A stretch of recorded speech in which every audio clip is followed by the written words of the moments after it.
ଯେତେବେଳେ କୃଷ୍ଣ କୁହନ୍ତି ସର୍ବଧର୍ମାନ୍ ପରିତ୍ୟଜ୍ୟ ମାମେକଂ ଶରଣଂ ବ୍ରଜ, ଲୋକ ଏହାକୁ ଏକ ଚାହିଦା ଭାବରେ ଦେଖନ୍ତି, ହୁଏତ ଆତ୍ମସମର୍ପଣ ନ କରିପାରନ୍ତି। କିନ୍ତୁ ଏଠାରେ କୃଷ୍ଣ ତାଙ୍କ ଭକ୍ତଙ୍କୁ ପଠାଇ ଦେଖାନ୍ତି କିପରି ତାଙ୍କୁ ଆତ୍ମସମର୍ପଣ କରିହୁଏ, ତାଙ୍କୁ ପ୍ରେମ କରିହୁଏ। କୃଷ୍ଣ ଭଗବଦ୍ ଗୀତାରେ କୁହନ୍ତି, ତୁମେ ମୋ ପ୍ରତି ଈର୍ଷା କରୁଥିବା ଲୋକଙ୍କୁ ପ୍ରଚାର କର ନାହିଁ, କିନ୍ତୁ ଭକ୍ତମାନେ ଏହି ବିଶ୍ୱକୁ ଆସି ପ୍ରଚାର କରନ୍ତି ତୁମେ କିପରି ଜଣଙ୍କ ପ୍ରତି ଦୟାଳୁ ହୋଇପାରିବ। ଯଦିଓ ସେମାନେ ଆଗ୍ରହୀ ନୁହନ୍ତି, ସେମାନେ କିଛି ଆଗ୍ରହ ସୃଷ୍ଟି କରନ୍ତି। ତେଣୁ ଭକ୍ତି ଏକ ପ୍ରକ୍ରିୟା ଯେଉଁଠି ତୁମେ କିଛି ତ୍ୟାଗ କର ନାହିଁ। ଏହା କେବଳ ପ୍ରଭୁଙ୍କ ମହାନତା ବିଷୟରେ ଜାଣିବା ପାଇଁ ଏକ ବାଟ ଅଟେ। ତେଣୁ ଭଗବଦ୍ ଗୀତା ଏବଂ ବେଦରେ ଉଲ୍ଲେଖ କରାଯାଇଛି ଯେ କିପରି वदन्ति तत्त्वविदस्तत्त्वं ज्ञानम अव्ययम ब्रह्मेति परमात्मिति। ତୁମେ ଭଗବାନଙ୍କ ବିଷୟରେ ତିନୋଟି ଭିନ୍ନ ସ୍ତରରେ ଜାଣିପାରିବ। ବ୍ରହ୍ମେତି ପରମାତ୍ମେତି। ବ୍ରହ୍ମଣ୍ର ଅର୍ଥ ସୂର୍ଯ୍ୟ, ସୂର୍ଯ୍ୟ କିରଣ ପରି ଏକ ଅପାରଗ ଆଲୋକ। ତେଣୁ ତୁମେ ସୂର୍ଯ୍ୟଗ୍ରହ ଦେଖିଥିବ ଯାହା ବହୁତ ଦୂରରେ ଅବସ୍ଥିତ, କିନ୍ତୁ ସୂର୍ଯ୍ୟକିରଣ ତୁମ କକ୍ଷ ଭିତରକୁ ଆସିଥାଏ।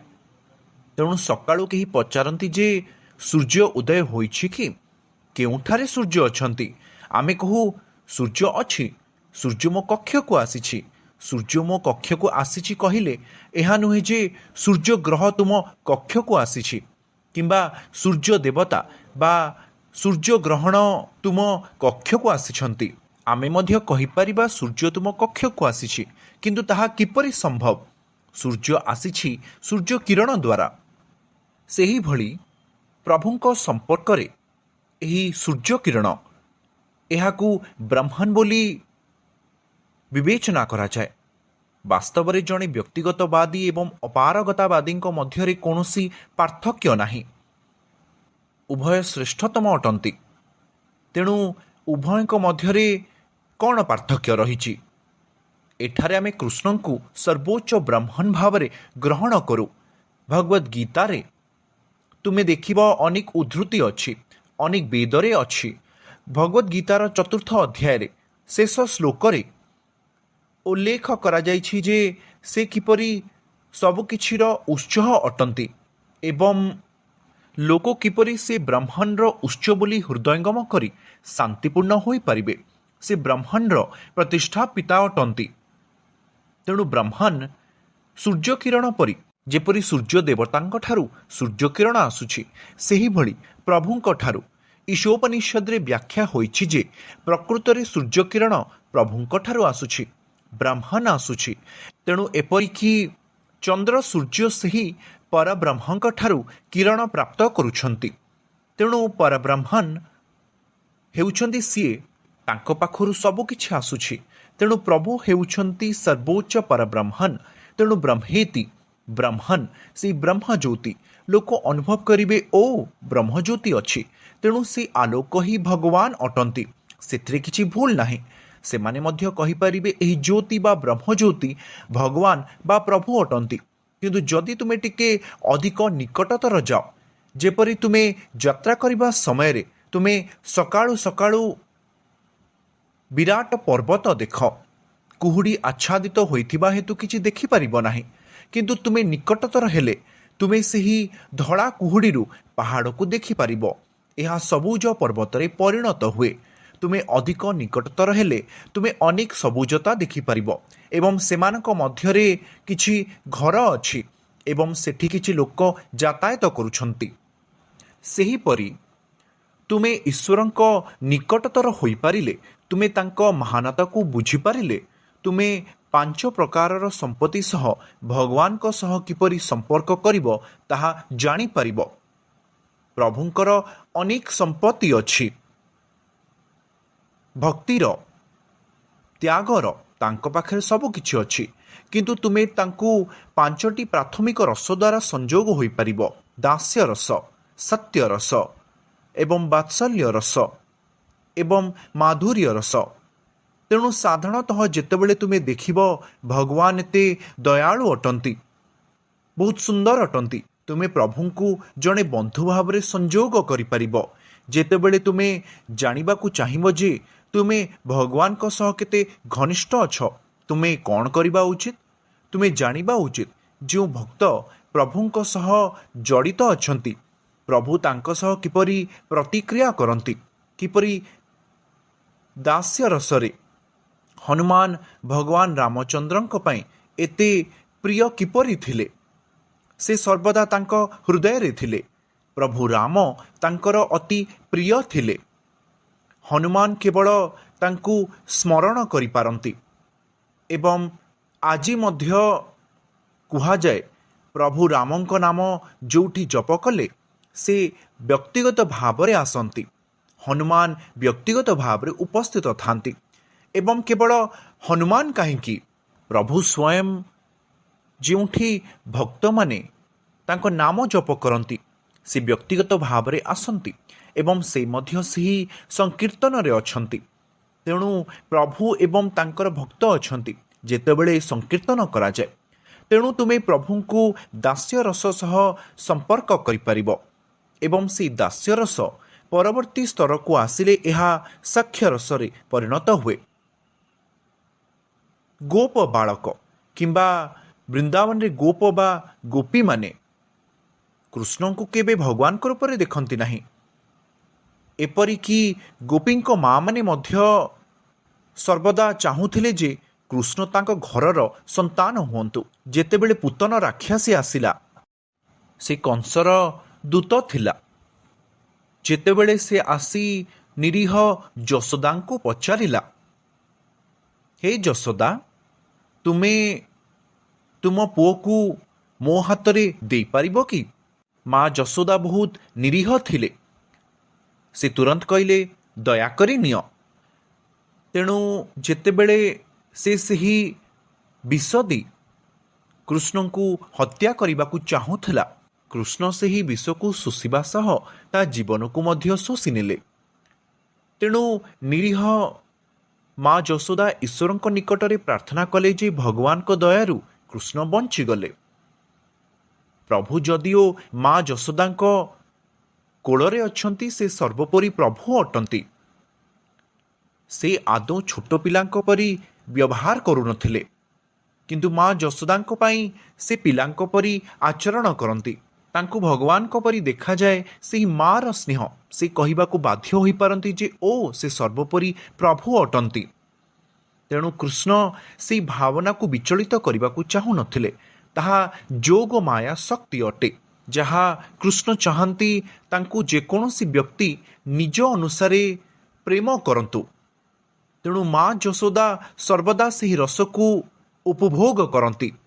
ତେଣୁ କୃଷ୍ଣ ଅଛନ୍ତି, ମୁଁ ତା ଯତ୍ନ ନେବି। ମାଙ୍କଡ଼ମାନେ ଆସି ତାଙ୍କୁ ବିଚଳିତ କରିପାରନ୍ତି, ତେଣୁ ମୋ ପାଖରେ ଏକ ବାଡ଼ି ରଖି ଜଗିବି। ସେହିପରି ମୋର ଅନ୍ୟ ଗୋପା କୃଷ୍ଣଙ୍କ ବନ୍ଧୁମାନେ କେଉଁଠି ଅଛନ୍ତି, କୃଷ୍ଣ ସେମାନଙ୍କ ସହ ଯିବେ। ସେ ଯେପରି କୌଣସି କାଦୁଅ ନ ଖାଆନ୍ତି। ତେଣୁ ଏହିପରି ସବୁ ଜିନିଷ ତାଙ୍କୁ ବିଚଳିତ କରେ ଏବଂ ସେହିଭଳି ଭାବରେ କୃଷ୍ଣ ଏହାର ପ୍ରତିକ୍ରିୟା କରିବାକୁ ଚାହୁଁଛନ୍ତି, ଯାହା ବାତ୍ସଲ୍ୟ ରସ ଅଟେ ଏବଂ ସାକ୍ଷ୍ୟ ରସ। ବନ୍ଧୁମାନେ ଭାବୁଛନ୍ତି ଯେ କୃଷ୍ଣ କିଛି କରୁଛନ୍ତି, କୃଷ୍ଣଙ୍କ ସହ ଆମେ ଖେଳିବୁ ଏବଂ ଖେଳରେ ପରାସ୍ତ ହେଲେ ସେମାନେ ବହନ କରିବେ, କାରଣ ଖେଳରେ ଯିଏ ପରାସ୍ତ ହୁଏ ସେମାନେ ନିଜ ବନ୍ଧୁଙ୍କୁ ସେମାନଙ୍କ ପିଠିରେ ବହନ କରିବେ।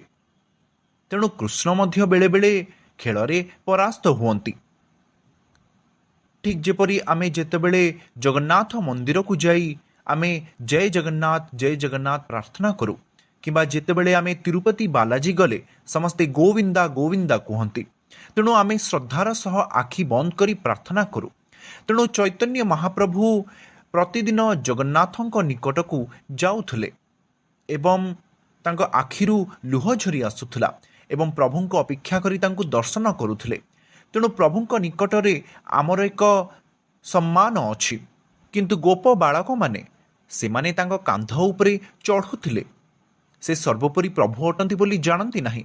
ତେଣୁ କୃଷ୍ଣ ଏତେ ମହାନ ଯେ ଏତେ ମହାନ ହେଲେ ମଧ୍ୟ ସେ ନିଜ ମା ଦ୍ୱାରା ଦଣ୍ଡିତ ହେବାକୁ ଅନୁମତି ଦିଅନ୍ତି। ତେଣୁ ମା ଏକ ବାଡ଼ି ଧରି ତାଙ୍କ ପଛରେ ଦୌଡ଼ିଛନ୍ତି ଏବଂ ସେ ଭୟଭୀତ ହେବା ସହ କାନ୍ଦୁଛନ୍ତି। ତେଣୁ କିଛି ପ୍ରାର୍ଥନା ଅଛି କୁନ୍ତୀ ମହାରାଣୀ ଅଂଶରେ। କୁନ୍ତୀ ମହାରାଣୀଙ୍କ ପ୍ରାର୍ଥନା ଶ୍ରୀମଦ୍ ଭାଗବତମରେ ଅଛି। ସେଠାରେ କୁନ୍ତୀ ମହାରାଣୀ ପ୍ରାର୍ଥନା କରୁଛନ୍ତି, କୃଷ୍ଣ କିପରି ପ୍ରକୃତରେ ମୁଁ ବିସ୍ମିତ ହୋଇଗଲି। ଭୟ ପ୍ରକୃତରେ ଭୟ କରୁଛି। ଭୟଭୀତ ବ୍ୟକ୍ତି କୃଷ୍ଣଙ୍କ ଠାରୁ ଭୟଭୀତ ହେଉଛନ୍ତି। କିନ୍ତୁ କୃଷ୍ଣ ତାଙ୍କ ମାଙ୍କ ବାଡ଼ିର ଡରରେ ଦୌଡ଼ି ପଳାଉଛନ୍ତି।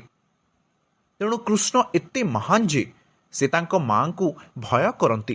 ତାହା ହେଉଛି ମହାନତା। ଏହା ନୁହେଁ ଯେ ତୁମେ ନିଜର ଶକ୍ତି ପ୍ରଦର୍ଶନ କରିବ। ଶକ୍ତି ପ୍ରଦର୍ଶନ କରିବା ମହାନତା ନୁହେଁ। ଦୟା ଦେଖାଇବା, ପ୍ରେମ ଦେଖାଇବା ହେଉଛି ମହାନତା। ବିଭିନ୍ନ ଉପାୟରେ ପ୍ରେମ ପ୍ରଦର୍ଶନ କରିବା ହେଉଛି ମହାନତା। କୃଷ୍ଣ ଏତେ ମହାନ ଯେ ତୁମେ ପ୍ରଭୁଙ୍କୁ ଜଣେ ବନ୍ଧୁ, ପୁଅ, ପ୍ରେମିକ ଭାବରେ ସମ୍ପର୍କ ଯୋଡ଼ିପାରିବ। ସମ୍ମାନର ସହ ପ୍ରାର୍ଥନାରେ କୃଷ୍ଣ ପ୍ରକୃତରେ ଅଧିକ ଆନନ୍ଦିତ ହୁଅନ୍ତି।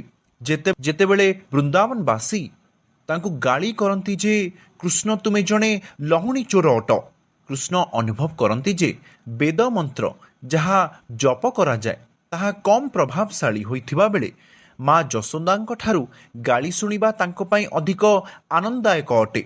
ଯଦିଓ ଆମେ ଗୋବିନ୍ଦମ୍ ଆଦି ପୁରୁଷମ୍ ତମାହମ୍ ଭଜାମି ପରି ମନ୍ତ୍ର ଜପ କଲେ ସେ ଅଧିକ ଖୁସି ହୁଅନ୍ତି। ଆମେ ସାଧକ ଭକ୍ତ ବୋଲି ମନ୍ତ୍ର ଜପ କରୁଛୁ।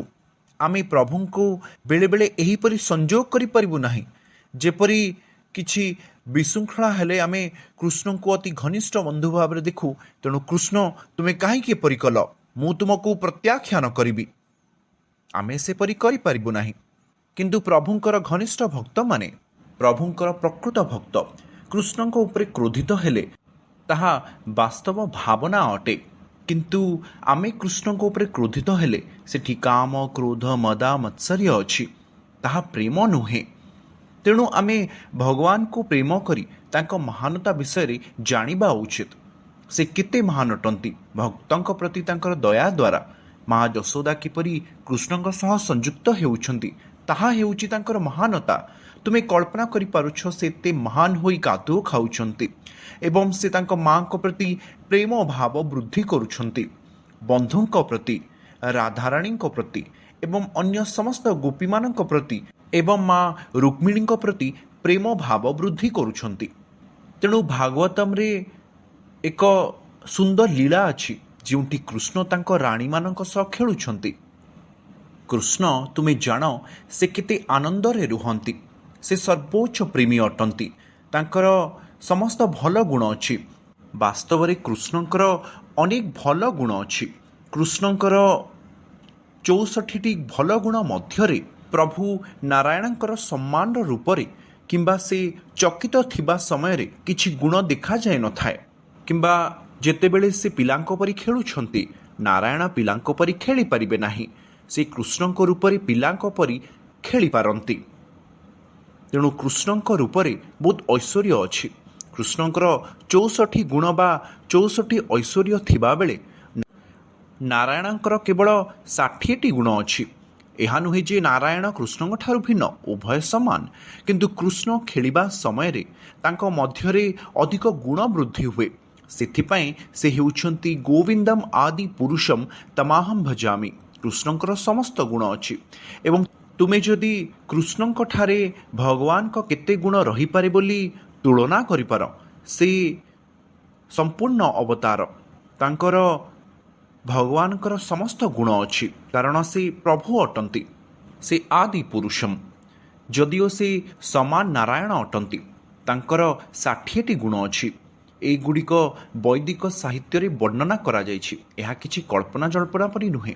ଏବଂ ଭଗବାନ ଶିବଙ୍କଠାରେ ଏହି ସମସ୍ତ ଗୁଣ 78% ଅଛି। ଏବଂ ଏକ ଜୀବନ୍ତ ସଂସ୍ଥା ପୂର୍ଣ୍ଣ ଗୁଣ ନୁହେଁ, ବରଂ ଏକ ନିର୍ଦ୍ଦିଷ୍ଟ ଶତକଡ଼ା ଗୁଣ ପାଇଥାଏ। କିନ୍ତୁ ଆମ ପରି ଏକ ଜୀବନ୍ତ ସଂସ୍ଥା ମଧ୍ୟ ଭଗବାନଙ୍କଠାରେ ଥିବା ଭଲ ଗୁଣର ଏକ ନିର୍ଦ୍ଦିଷ୍ଟ ପରିମାଣର ଶତକଡ଼ା ଗୁଣ ମିଳିଥାଏ। ସେଥିପାଇଁ ଆମେ ମଧ୍ୟ କିଛି ସୃଷ୍ଟି କରିପାରିବା। ସେହିଭଳି ଜଣେ ବୈଜ୍ଞାନିକ ଏକ ଛୋଟ ବିମାନ ସୃଷ୍ଟି କରନ୍ତି, କିନ୍ତୁ ଆମେ ବିମାନ ତିଆରି କରି ନିଜକୁ ଭଗବାନଙ୍କ ପରି ଭାବୁ। ତେଣୁ ଆମର ମଧ୍ୟ ଏକ ସୃଜନଶୀଳ ପ୍ରବୃତ୍ତି ଅଛି, ସ୍ନେହପୂର୍ଣ୍ଣ ପ୍ରବୃତ୍ତି ମଧ୍ୟ ଅଛି, ଚୋରି ପ୍ରବୃତ୍ତି ଅଛି। ଆମେ ମଧ୍ୟ କିଛି ଚୋରି କରିବାକୁ ଚେଷ୍ଟା କରୁ। ତାହା ଈଶ୍ୱରଙ୍କଠାରେ ନଥିଲେ ତୁମେ କିପରି ଚୋରି କରିପାରିବ? କିନ୍ତୁ ଈଶ୍ୱରଙ୍କ ଚୋରି କରିବା ନୁହେଁ ଯେ ତାଙ୍କ ପାଖରେ କିଛି ନାହିଁ, କିନ୍ତୁ ଆମେ ଚୋରି କରିଥାଉ କିଛି ହାସଲ କରିବା ପାଇଁ। ଯଦି ସବୁକିଛି ଈଶ୍ୱରଙ୍କଠାରେ ଅଛି, ତାଙ୍କ ପାଇଁ ଚୋରି କରିବା କ'ଣ ଦରକାର? ସେ ନିଜ ଭକ୍ତଙ୍କ ପାଇଁ ଆନନ୍ଦ ଦେଉଛନ୍ତି। ତେଣୁ ଭକ୍ତମାନଙ୍କ ପାଇଁ ତାଙ୍କର ଆନନ୍ଦ ଦେବା ପ୍ରଭୁଙ୍କର ମହାନତା ଅଟେ। ଭକ୍ତଙ୍କ ପ୍ରତି ତାଙ୍କର ପ୍ରତିକ୍ରିୟା ହେଉଛି ତାଙ୍କର ମହାନତା। ତେଣୁ କୃଷ୍ଣ ଦ୍ୱାରକାରାଣୀଙ୍କ ସହ ଖେଳୁଛନ୍ତି ଏବଂ ଏକ ଦ୍ୱାରକା ଅଧ୍ୟାୟରେ ମା ରୁକ୍ମିଣୀ କୃଷ୍ଣଙ୍କୁ ବିଞ୍ଚୁଛନ୍ତି। ଯଦିଓ ବହୁତ ସେବକ ଅଛନ୍ତି, ତୁମେ ଦେଖ କୃଷ୍ଣଙ୍କ ଭକ୍ତମାନଙ୍କର ଏହା ଏକ ଗୁଣ। ସେମାନେ କୃଷ୍ଣଙ୍କ ସେବା କରିବା ପରେ କ୍ଳାନ୍ତ ହୁଅନ୍ତି ନାହିଁ ଯେ ପ୍ରତିଦିନ ଆମେ କୃଷ୍ଣଙ୍କ ସେବା କରୁଛୁ। ସେମିତି ନୁହେଁ। କୃଷ୍ଣଙ୍କ ନାମ ମଧ୍ୟ ବହୁତ ସୁନ୍ଦର। ତୁମେ କୃଷ୍ଣ, ରାମ, ଗୋବିନ୍ଦ, ଜଗନ୍ନାଥ ଜପ କଲେ ଏହି ନାମ ମଧ୍ୟ ଏତେ ସୁନ୍ଦର, ଏତେ ସ୍ୱାଦିଷ୍ଟ ଅଟେ। ଧରିନିଅ ଯଦି ତୁମେ ଜପ କର ଗୋଲାପ ଫୁଲ, ଗୋଲାପ ଫୁଲ, ଗୋଲାପ ଫୁଲ, ଜଳ ଜଳ ଜଳ, ତୁମେ କେତେଦିନ ଜପ କରିପାରିବ? କିନ୍ତୁ ପ୍ରଭୁଙ୍କ ଭକ୍ତମାନେ କ୍ରମାଗତ ଭାବରେ ତାଙ୍କ ନାମ ଜପ କରୁଛନ୍ତି ଏବଂ ଏହା ଅଧିକ ସୁସ୍ୱାଦୁ ହୋଇଯାଉଛି। ଭଗବଦ୍ ଗୀତା କୃଷ୍ଣ 5000 ବର୍ଷ ପୂର୍ବେ, ଲକ୍ଷ ଲକ୍ଷ ବର୍ଷ ତଳେ ସୂର୍ଯ୍ୟ ଭଗବାନଙ୍କୁ କହିଥିଲେ, କିନ୍ତୁ ଏହାର ସ୍ୱାଦ ବହୁତ ଅଛି। ଭକ୍ତମାନେ ତାଙ୍କ ନାମ ଜପ କରୁଛନ୍ତି, ହେ ଗୋବିନ୍ଦା, ହେ କୃଷ୍ଣ, ଏବଂ ଏହାର ସ୍ୱାଦ ବୃଦ୍ଧି ହୁଏ। ସେମାନେ ବିରକ୍ତ ହୁଅନ୍ତି ନାହିଁ। ଏବଂ କୃଷ୍ଣଙ୍କ ଭକ୍ତମାନେ, ଏହା ଉଲ୍ଲେଖ ହୋଇଛି କିପରି ସ୍ୱୟଂ ମା ଲକ୍ଷ୍ମୀ,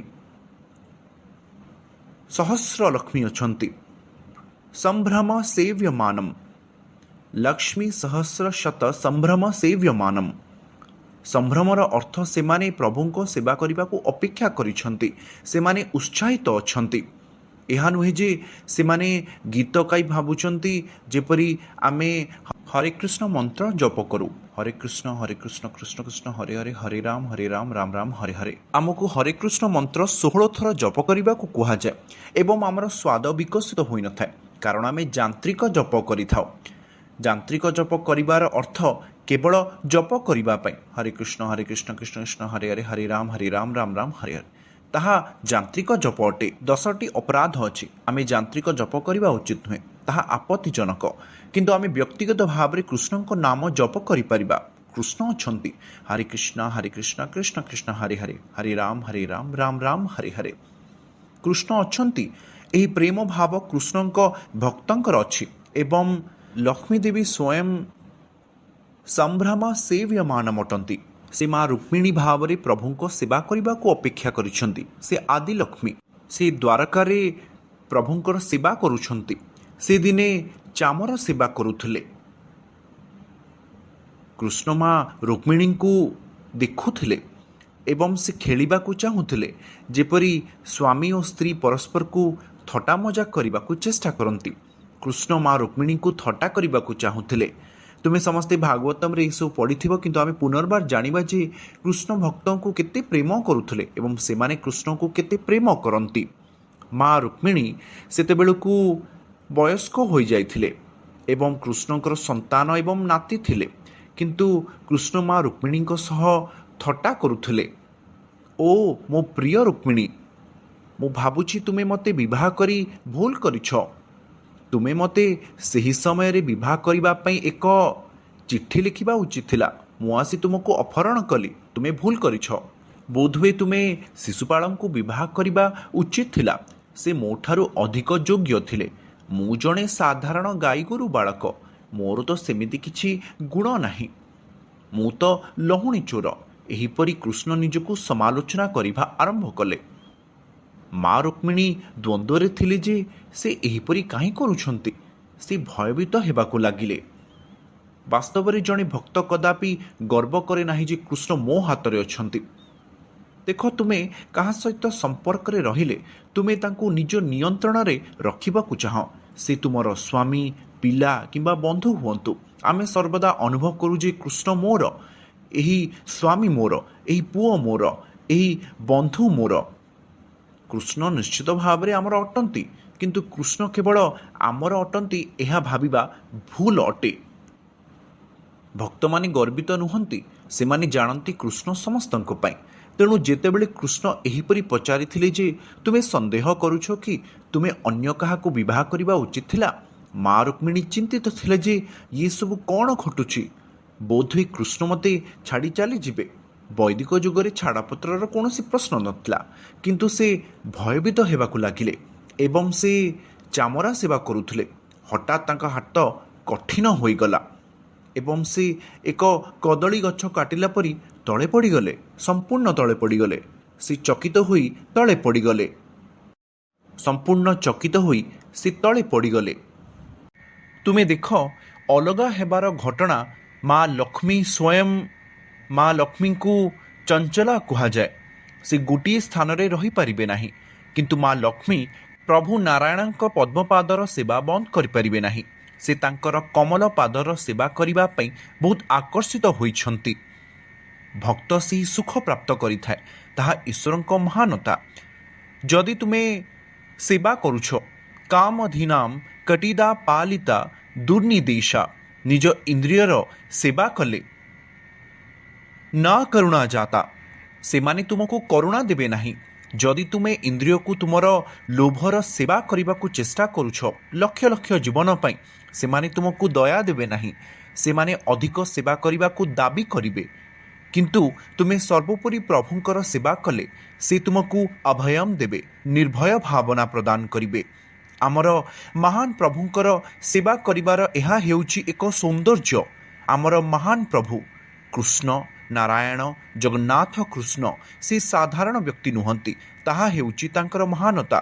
ତାଙ୍କର ମହାନତା ହେଉଛି ଯେ ଭକ୍ତମାନେ ତାଙ୍କ ନାମ ଜପ କରିବା ଦ୍ୱାରା ଲୋଭରୁ ମୁକ୍ତି ପାଆନ୍ତି। ତାହା ହେଉଛି ତାଙ୍କର ମହାନତା। ଲୋକ କୃଷ୍ଣଙ୍କୁ ଲହୁଣୀ ଚୋର ବୋଲି ଭାବନ୍ତି। ସେ କେବଳ ଗୋପୀଙ୍କର ପୋଷାକ ଚୋରି କରନ୍ତି ବୋଲି ଭାବନ୍ତି।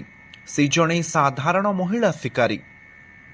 ନା, କୃଷ୍ଣଙ୍କ ନାମ ଜପ କଲେ ଲୋଭ ହୃଦୟରୁ ଲୋପ ପାଇଥାଏ।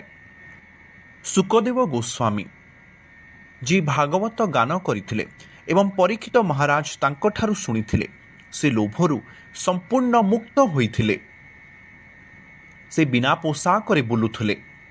ସେଠାରେ ଉପସ୍ଥିତ ଥିବା ଲୋକମାନେ ତାଙ୍କର ନିରୀହତା ଦେଖୁଥିଲେ। ପ୍ରଭୁଙ୍କର ଭକ୍ତ ରାମ କୃଷ୍ଣ ଜଗନ୍ନାଥଙ୍କ ନାମ ପାଠ କରି ଲୋଭରୁ ମୁକ୍ତି ପାଆନ୍ତି। ତେଣୁ ପ୍ରଭୁଙ୍କ ପାଖରେ କିପରି ଲୋଭ ରହିବ? ପ୍ରଭୁଙ୍କ ପାଖରେ ପ୍ରେମ ଅଛି, ଲୋଭ ନୁହେଁ। ତେଣୁ ପ୍ରଭୁଙ୍କ ସହ କୌଣସି ସମ୍ପର୍କ ହେଉଛି ପ୍ରେମ, ଲୋଭ ନୁହେଁ। ସେଥିପାଇଁ ନିଜ ଇନ୍ଦ୍ରିୟକୁ ସେବା କରିବାକୁ ଚେଷ୍ଟା କରିଲେ ତାହା ଲୋଭ ବା କାମ ଅଟେ, କିନ୍ତୁ ପ୍ରଭୁଙ୍କ ସେବାକୁ ପ୍ରେମ କୁହାଯାଏ। ତେଣୁ ଏହି ଦୁନିଆରେ ଯାହା ତୁମେ ଯେକୌଣସି ବ୍ୟକ୍ତିକୁ ଭଲ ପାଅ, ଏହା ସବୁ କାମ, ପ୍ରେମ ନୁହେଁ। ତୁମେ ଅଳ୍ପ କିଛି ପ୍ରେମ ଦେଖିପାରିବ, ଅର୍ଥାତ୍ ଏହି ଦୁନିଆରେ ଏକ ଛୋଟ ଅଂଶ, କିନ୍ତୁ ତୁମେ ଯାହା ପ୍ରେମ ଦେଖୁଛ ତାହା କେବଳ ଏକ ଛୋଟ ବୁନ୍ଦା, ଯାହା ତୁମେ ପ୍ରେମ ସମୁଦ୍ର ଆବଶ୍ୟକ କର, କିନ୍ତୁ ତୁମକୁ ଅଳ୍ପ ବୁନ୍ଦା ମିଳେ। ଠିକ୍ ଯେପରି ତୁମେ ଏକ ମରୁଭୂମିରେ ଅଛ, ତୁମକୁ ଅତ୍ୟନ୍ତ ଶୋଷ ଲାଗେ। ଧରାଯାଉ କେହି ଆସି ତୁମକୁ ଏକ ଛୋଟ କପ୍ରେ ପାଣି ଦେଲେ ତୁମେ ସନ୍ତୁଷ୍ଟ ହେବ? ନା, ଏହି ଦୁନିଆରେ ତୁମେ ନିଶ୍ଚିତ ଭାବରେ ପରିବାର ବନ୍ଧୁତା ସମାଜରୁ କିଛି ପ୍ରେମ ହାସଲ କର, କିନ୍ତୁ ସେମାନେ ଏକ ଛୋଟ କପ୍ କିମ୍ବା ମରୁଭୂମିରେ ଜଳର ବୁନ୍ଦା ସହ ତୁଳନା କରାଯାଏ, ଯେଉଁଠାରେ ତୁମର ଶୋଷ ମେଣ୍ଟାଇବା ପାଇଁ ତୁମେ ଏକ ଜଳର ସମୁଦ୍ର ଆବଶ୍ୟକ କର। ତେଣୁ ଈଶ୍ୱରଙ୍କ ପ୍ରତି ପ୍ରକୃତ ପ୍ରେମ ତାଙ୍କର ମହାନତାକୁ ବୁଝିଲେ ଜଣାପଡ଼େ। ଦୟାକରି ଭଗବଦ ଗୀତା, କୃଷ୍ଣ ପୁସ୍ତକ, ଭାଗବତ ପୁସ୍ତକ ପଢ଼, ପ୍ରଭୁଙ୍କ ଭକ୍ତଙ୍କ ବିଷୟରେ ଜାଣ, ତାପରେ ତୁମେ ବୁଝିବ ପ୍ରଭୁ କେତେ ମହାନ ଅଟନ୍ତି। କେହି ଜଣେ ପଚାରୁଥିଲେ, କାହିଁକି ଏକଲବ୍ୟ ନିଜ ଗୁରୁଙ୍କ ଦ୍ୱାରା ପ୍ରତାରିତ ହୋଇଥିଲେ? ଏହା ଅର୍ଜୁନଙ୍କ ହେତୁ କରାଯାଇଥିଲା ଏବଂ ଅର୍ଜୁନ ଅତ୍ୟନ୍ତ ସ୍ୱାର୍ଥପର ଥିଲେ ଏବଂ ସେ ସମସ୍ତ ଶ୍ରେୟ ନେବାକୁ ଚାହୁଁଥିଲେ। ସେ ଶିକ୍ଷକଙ୍କ ନିକଟରେ ଅଭିଯୋଗ କଲେ ଯେ ଏକଲବ୍ୟକୁ କହିଲେ, ତୁମେ ଏହା କିପରି ଶିଖିଲ? ସେ କହିଲା, ଗୁରୁଦେବ, ମୁଁ କେବଳ ଆପଣଙ୍କ ଠାରୁ ଶିଖିଛି। ମୁଁ ଆପଣଙ୍କୁ ଧ୍ୟାନ କରି ଶିଖିଛି। ତେଣୁ ଗୁରୁ ବୁଝିଗଲେ, ଓ ମୋ ଅର୍ଜୁନଙ୍କୁ ସର୍ବଶ୍ରେଷ୍ଠ ହେବାକୁ ପଡ଼ିବ ଏବଂ ଏହି ବ୍ୟକ୍ତି ମହାନ ହୋଇଯିବ। ତେଣୁ ତୁମେ ମୋତେ ଗୁରୁ ଦକ୍ଷିଣ ଦିଅ। ସଙ୍ଗେ ସଙ୍ଗେ ଏକଲବ୍ୟ ନିଜ ଆଙ୍ଗୁଠି କାଟି ତାଙ୍କୁ ଦେଇଦେଲା। ଏହି ପ୍ରଶ୍ନ ସବୁବେଳେ ଆମେ ଶୁଣି ଅନୁଭବ କରୁ ଯେ ଅର୍ଜୁନ କିପରି ଏତେ ଖରାପ ହୋଇପାରନ୍ତି, ଦ୍ରୋଣାଚାର୍ଯ୍ୟ କିପରି ଖରାପ ହୋଇପାରନ୍ତି। ସେ କିପରି ତାଙ୍କ ଧନୀ ଶିଷ୍ୟଙ୍କ ପାଇଁ ଆଉ ଜଣେ ଗରିବ ଶିଷ୍ୟଙ୍କୁ ନିଜ ଆଙ୍ଗୁଠି କାଟିବାକୁ କହିପାରିଲେ। ସେ କି ପ୍ରକାର ଗୁରୁ ଅଟନ୍ତି? ଅର୍ଜୁନ କି ପ୍ରକାର ବ୍ୟକ୍ତି ଅଟନ୍ତି? ତା ପୁଣି ଅର୍ଜୁନଙ୍କୁ କୃଷ୍ଣ କହୁଛନ୍ତି, ଓ ତୁମେ ମୋର ଭକ୍ତ ଅଟ। ଓ ଅର୍ଜୁନ, ଲୋକ ବୁଝିପାରନ୍ତି ନାହିଁ। ପ୍ରଭୁଜୀ ଦୟାକରି ଟିକେ ବୁଝେଇବେ କି ନିଜ ଗୁରୁଙ୍କ ପ୍ରତି ଭକ୍ତି ଭାବନା ରଖିଥିବା ଏକଲବ୍ୟଙ୍କୁ କାହିଁକି ଅବହେଳିତ କରାଗଲା? କିନ୍ତୁ ଅର୍ଜୁନ ଅତ୍ୟନ୍ତ ସ୍ୱାର୍ଥପର ଅଟନ୍ତି। ତାଙ୍କୁ ପ୍ରକୃତରେ ଏତେ ଦୟା ଦିଆଗଲା ଏବଂ କୃଷ୍ଣ ଭଗବଦ୍ ଗୀତାରେ ତାଙ୍କୁ ମହାନ ଭକ୍ତ ବୋଲି କହୁଛନ୍ତି। ଏହାକୁ କିପରି ବୁଝିବା? ତେଣୁ ତୁମେ ଯେକୌଣସି ଲୀଳା କିମ୍ବା ମହାଭାରତରେ ଓ ଭାଗବତରେ ଘଟିଥିବା ଘଟଣାକୁ ଏକ ଭକ୍ତଙ୍କ ବା ଏକ ଆଚାର୍ଯ୍ୟଙ୍କ ସାହାଯ୍ୟରେ ବୁଝିବା ଉଚିତ। ଏକ ଆଚାର୍ଯ୍ୟ ତୁମକୁ ସଠିକ୍ ଜ୍ଞାନ ଦେଇପାରିବେ କି ଏହା କାହିଁକି ଘଟିଲା, କ'ଣ ପାଇଁ ଘଟିଲା, ସବୁକିଛି। ତେଣୁ ଦ୍ରୋଣାଚାର୍ଯ୍ୟ ଜଣେ ମହାନ ବ୍ୟକ୍ତିତ୍ୱ ଥିଲେ, ଜଣେ ବ୍ରାହ୍ମଣ ଥିଲେ। ଅର୍ଥାତ୍ ଜଣେ ବ୍ରାହ୍ମଣ ଯେକୌଣସି ଯୋଗ୍ୟ ବ୍ୟକ୍ତିଙ୍କୁ ଜ୍ଞାନ ଦେବାକୁ ପଡ଼ିବ। ସେ ଦେଖନ୍ତି ନାହିଁ ଯେ ସେ ଧନୀ କି ଗରିବ ଅଟନ୍ତି, କିନ୍ତୁ ସେ ନିଶ୍ଚିତ ଭାବେ ଦେଖିବେ ଯେ ସେ ଯୋଗ୍ୟ କି ଶିକ୍ଷା ଗ୍ରହଣ କରିବା ପାଇଁ। ପ୍ରଭୁପାଦ ପ୍ରକୃତରେ ସତ୍ୟ କାମର ଏକ କାହାଣୀର ଗୋଟିଏ ବ୍ୟାଖ୍ୟା ଦିଅନ୍ତି। ଏକ ଉପନିଷଦ ଅଛି ଏବଂ ସେଥିରେ ସତ୍ୟ କାମର ଏକ କାହାଣୀ ଅଛି। ଜଣେ ଛୋଟ ବାଳକ ଗୌତମ ମୁନିଙ୍କ ପାଖକୁ ଯାଇ ପଚାରନ୍ତି, ମୋର ପ୍ରିୟ ଗୁରୁ, ମୁଁ ତୁମର ଶିଷ୍ୟ ହେବାକୁ ଚାହେଁ। ତେଣୁ ଗୁରୁ ତାଙ୍କ ପୃଷ୍ଠଭୂମି ଜାଣିବାକୁ ଚାହାନ୍ତି। ଗୁରୁ କହିଲେ, ଠିକ୍ ଅଛି, ମୁଁ ତୁମକୁ ଗ୍ରହଣ କରିବି, କିନ୍ତୁ ମୁଁ ତୁମର ପିତା ବିଷୟରେ ଜାଣିବାକୁ ଚାହେଁ। ସେ କହିଲା, ମୁଁ ଜାଣେ ନାହିଁ। ଗୁରୁ କହିଲେ, ଠିକ୍ ଅଛି, ତୁମ ମାଆକୁ ଯାଇ ପଚାରି ମୋତେ ଜଣେଇବ। ସେ ତାଙ୍କ ମାଆଙ୍କୁ ପଚାରିଲେ, ମା, ମୋର ପିତା କିଏ? ମା କହିଲେ, ମୋ ପ୍ରିୟ ପୁତ୍ର, ମୁଁ ମଧ୍ୟ ଜାଣେ ନାହିଁ, କାରଣ ସେ ପ୍ରକୃତରେ ଜଣେ ଦେହଜୀବୀ ଥିଲେ। ସେ ଜାଣିନଥିଲେ କିଏ ସେହି ପୁଅର ପିତା ଥିଲେ। ତେଣୁ ସେହି ନିରୀହ ଛୋଟ ବାଳକ ଗୁରୁଙ୍କ ନିକଟକୁ ଯାଇ କହିଲା, ମୋର ପ୍ରିୟ ଗୁରୁ, ଗୁରୁଦେବ, ମୋ ମା ମଧ୍ୟ ଜାଣନ୍ତି ନାହିଁ। ତେଣୁ ସଙ୍ଗେ ସଙ୍ଗେ ଗୁରୁ ଚିହ୍ନି କହିଲେ ଯେ ତୁମେ ଜଣେ ବ୍ରାହ୍ମଣ ଅଟ। ବ୍ରାହ୍ମଣର ଅର୍ଥ ଯିଏ ସତ୍ୟ କଥା କହିଥାନ୍ତି। ଏହି ପ୍ରକାର କଥା କେହି କହିବାକୁ ପସନ୍ଦ କରନ୍ତି ନାହିଁ, କିନ୍ତୁ ସେ କହୁଛନ୍ତି, ଅର୍ଥାତ୍ ସେ ଜଣେ ବ୍ରାହ୍ମଣ ଜନ୍ମର ନୁହେଁ ବରଂ ଯୋଗ୍ୟତା ଅନୁଯାୟୀ ଅଟନ୍ତି। ତେଣୁ ସେ ଜଣେ ମହାନ ଶିଷ୍ୟ ହେଲେ ଏବଂ ସେ ସତ୍ୟକାମ ନାମରେ ଜଣାଶୁଣା ହେଲେ, ସେହି ନାମରେ ପରିଚିତ ହେଲେ। ଉପନିଷଦରେ ମଧ୍ୟ ତାଙ୍କ ବିଷୟରେ ଉଲ୍ଲେଖ କରାଯାଇଛି। ତେଣୁ ପୂର୍ବ ଯୁଗରେ ଲୋକ ଭାବନ୍ତି ଯେ ଠିକ୍ ଅଛି, କେହି ଜଣେ ଗୁରୁଙ୍କ ନିକଟକୁ ଯାଉଛନ୍ତି, ସେମାନେ କେବଳ ବ୍ରାହ୍ମଣ କିମ୍ବା କ୍ଷତ୍ରିୟଙ୍କୁ ଶିକ୍ଷା ଦେଉଥିବେ। ନା, ବ୍ରାହ୍ମଣ ଏବଂ କ୍ଷତ୍ରିୟ ଯୋଗ୍ୟତା ଅନୁଯାୟୀ ଜଣାଶୁଣା ଥିଲେ। ସେହିଭଳି ଏକଲବ୍ୟ ଦ୍ରୋଣାଚାର୍ଯ୍ୟଙ୍କ ପାଖକୁ ଯାଇ ତାଙ୍କୁ ଶିକ୍ଷାଦାନ ପାଇଁ କହିଥିଲେ। ଆଉ ଜଣେ ବ୍ୟକ୍ତି ମଧ୍ୟ ଦ୍ରୋଣାଚାର୍ଯ୍ୟଙ୍କ ପାଖକୁ ଯାଇଥିଲେ। ମୁଁ ତୁମକୁ କିଛି ଶ୍ରେଣୀରେ ବୁଝାଇଥିଲି। ଧୃଷ୍ଟଦ୍ୟୁମ୍ନ ସେ ଦ୍ରୁପଦଙ୍କର ପୁତ୍ର ଥିଲେ, ଯିଏ କେବଳ ଦ୍ରୋଣାଚାର୍ଯ୍ୟଙ୍କୁ ହତ୍ୟା କରିବା ପାଇଁ ଜନ୍ମ ନେଇଥିଲେ। କିନ୍ତୁ ଦ୍ରୁପଦ ତାଙ୍କୁ ଦ୍ରୋଣାଚାର୍ଯ୍ୟଙ୍କ ପାଖକୁ ପଠାଇଲେ। ଦ୍ରୋଣାଚାର୍ଯ୍ୟ ତାଙ୍କୁ ଗ୍ରହଣ କଲେ। ସେ କେବେ ଭାବିନଥିଲେ ଯେ ପ୍ରଭୁପାଦ ଭଗବଦ୍ ଗୀତାରେ କୁହନ୍ତି ଯେ ଏକ ବ୍ରାହ୍ମଣ କେତେ ଉଦାରବାଦୀ ଅଟନ୍ତି। ସେ ଭାବୁନଥିଲେ ଯେ କେହି ଜଣେ ମୋତେ ମାରିବାକୁ ଆସିଛନ୍ତି। ସେ ମୂର୍ଖ ଶିଷ୍ୟ ମୋଠୁ ଶିଖି ମୋତେ ହିଁ ମାରିଦେବ, ତେଣୁ ମୁଁ ଶିକ୍ଷା ଦେବି ନାହିଁ। ନା ନା, ବ୍ରାହ୍ମଣ ଅତ୍ୟନ୍ତ ଉଦାରବାଦୀ ଅଟନ୍ତି। ସେ ଜାଣନ୍ତି ଯେ ମୋତେ ସେମିତି ବି ଦିନେ ମରିବାକୁ ପଡ଼ିବ, ସେଥିରେ କ'ଣ, ମୁଁ ଶିକ୍ଷା ଦେବି। ଦ୍ରୋଣାଚାର୍ଯ୍ୟଙ୍କର ଏହି ପୃଷ୍ଠଭୂମି ଥିଲା। କେବଳ ଟଙ୍କା ପାଇଁ ସନ୍ତୁଷ୍ଟ ହେବା କିମ୍ବା ଅର୍ଜୁନଙ୍କ ଠାରୁ କିଛି ଯଶ ପାଇବା ପାଇଁ ଦ୍ରୋଣାଚାର୍ଯ୍ୟ ନିଜ ଜୀବନକୁ ଖାତିର କଲେ ନାହିଁ। ତାଙ୍କୁ କିଛି ତ୍ୟାଗ କରିବାକୁ ପଡ଼ିଲା। ସେ ଦ୍ରୁପଦଙ୍କ ପୁଅକୁ ଗ୍ରହଣ କଲେ, କିନ୍ତୁ ଏକଲବ୍ୟଙ୍କୁ ନୁହେଁ। କାହିଁକି? ଜଣେ ଗୁରୁ ଜାଣନ୍ତି ଯେ ଏହି ଶିକ୍ଷାଗୁଡ଼ିକ କାହାକୁ ଦିଆଯିବା ଉଚିତ। ଯେତେବେଳେ ଦ୍ରୋଣାଚାର୍ଯ୍ୟ ଆଶ୍ଚର୍ଯ୍ୟ ହୋଇଗଲେ ଯେ ସେଠାରେ ଶବ୍ଦବେଦୀ ବିଦ୍ୟା ଶବ୍ଦବେଦୀ ହେଉଛି ଶୁଣିବା ଦ୍ୱାରା ତୁମେ ଅସ୍ତ୍ର ବ୍ୟବହାର କର। ଅର୍ଥାତ୍ ସେ ଯେତେବେଳେ କିଛି ଜପ କରୁଥିଲେ ବା କାମ କରୁଥିଲେ ସେତେବେଳେ ତାଙ୍କୁ ଅସ୍ତ୍ର ଦିଆଗଲା ଧ୍ୟାନ ଦ୍ୱାରା, ଯାହା ସେ ତାଙ୍କ ଗୁରୁଙ୍କ ଠାରୁ ଶିଖିଛନ୍ତି, କିନ୍ତୁ ସେ ଏକ କୁକୁର ଉପରେ ତାହା ପ୍ରୟୋଗ କଲେ। ଆଧୁନିକ ଯୁଗକୁ ଆସିବା। ଆଧୁନିକ ଯୁଗରେ ଆମେ ଜାଣୁ ଦ୍ୱିତୀୟ ବିଶ୍ୱଯୁଦ୍ଧରେ ଆମେରିକା ହିରୋସୀମା ଏବଂ ନାଗାସାକି ଉପରେ ବୋମା ପକାଇଲେ। ଅନେକ ଲୋକ ଆମେରିକାକୁ ସମାଲୋଚନା କଲେ ଯେ ସେମାନେ ଜାପାନ ପରି ଏକ ଛୋଟ ଦେଶ ଉପରେ ବୋମା ପକାଇବା ଉଚିତ ନଥିଲା।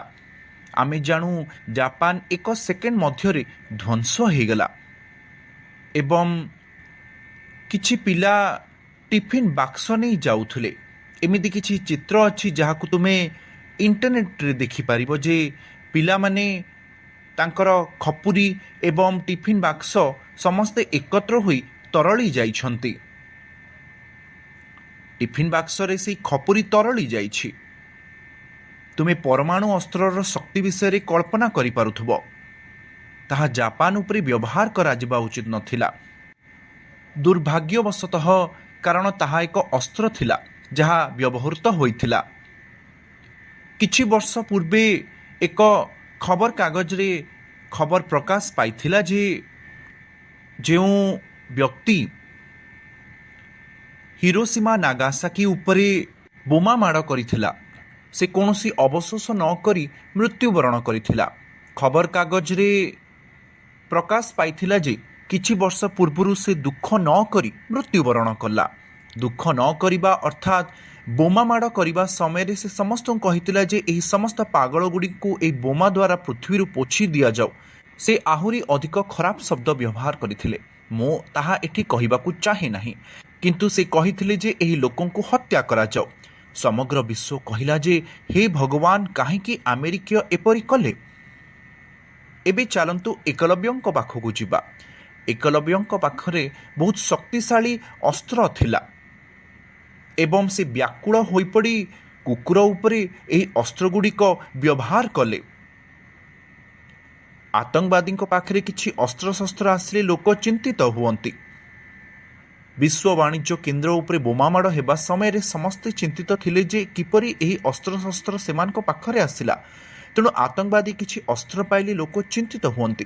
କାହା ପାଖରେ କୌଣସି ଅସ୍ତ୍ରଶସ୍ତ୍ର ରହିବା ଉଚିତ ନୁହେଁ। ତେଣୁ ଏକଲବ୍ୟ ଅସ୍ତ୍ରଶସ୍ତ୍ର ପାଇବାକୁ ଯୋଗ୍ୟ ନୁହନ୍ତି। ବିଶେଷତଃ ତାଙ୍କ ଗୁରୁ କହିଲେ ଯେ ମୁଁ ତୁମକୁ ଶିକ୍ଷା ଦେବି ନାହିଁ, ଅର୍ଥାତ୍ ଗୁରୁ ଶିଷ୍ୟର ଯୋଗ୍ୟତା ବିଷୟରେ ଜାଣିଛନ୍ତି। କିନ୍ତୁ ଅର୍ଜୁନ ତାଙ୍କୁ ପଚାରିଛନ୍ତି କି ନାହିଁ ତାହା ପର କଥା। କିନ୍ତୁ ଏକଲବ୍ୟଙ୍କୁ ପୂର୍ବରୁ ଦ୍ରୋଣାଚାର୍ଯ୍ୟ ପ୍ରତ୍ୟାଖ୍ୟାନ କରିଥିଲେ। ସେ ଜାଣିଥିଲେ ଏହି ବ୍ୟକ୍ତି ଏହି ଅସ୍ତ୍ରଶସ୍ତ୍ର ଗ୍ରହଣ କରିବାକୁ ଯୋଗ୍ୟ ନୁହନ୍ତି, ଯଦିଓ ସେହି ଅସ୍ତ୍ରଶସ୍ତ୍ର ରଖିବା ପାଇଁ ତାଙ୍କ ପାଖରେ ଜ୍ଞାନ ଏବଂ ସାମର୍ଥ୍ୟ ଅଛି। ଆମେ ଜାଣିବା ଉଚିତ କାହା ପାଖରେ ଅସ୍ତ୍ର ଅଛି ମାନେ ସେ ସେହି ଅସ୍ତ୍ର ବ୍ୟବହାର କରିବା ଜାଣିଥିବ। କାହା ପାଖରେ AK-47 କିମ୍ବା କିଛି ଅସ୍ତ୍ର ଅଛି ତାହା ନୁହେଁ ସେମାନେ ଅସ୍ତ୍ର ବ୍ୟବହାର କରିବା ଜାଣନ୍ତି। ଠିକ୍ ଯେପରି ମୁଁ କାର୍ ଚଲାଇବା ଜାଣିଛି, ମୋ ପାଖରେ ଲାଇସେନ୍ସ ଅଛି, ତାହା ନୁହେଁ ଯେଉଁ ଲୋକ ବୋମା ମାଡ଼ କରିବା ଜାଣନ୍ତି ସେମାନଙ୍କୁ ଲାଇସେନ୍ସ ଦିଆଯିବା ଉଚିତ। କେବଳ ଜଣେ ସୈନିକ କିମ୍ବା ଜଣେ ଯୋଗ୍ୟ ବ୍ୟକ୍ତିଙ୍କୁ ଅସ୍ତ୍ରଶସ୍ତ୍ର ଦିଆଯାଇପାରିବ ଜରୁରୀକାଳୀନ ପରିସ୍ଥିତିରେ ଶତ୍ରୁମାନଙ୍କ ବିରୁଦ୍ଧରେ ପ୍ରୟୋଗ କରିବା ପାଇଁ। ଏହା ନୁହେଁ ଯେ ଯେକୌଣସି ବ୍ୟକ୍ତି ପାଖରେ ଅସ୍ତ୍ରଶସ୍ତ୍ର ରହିପାରିବ।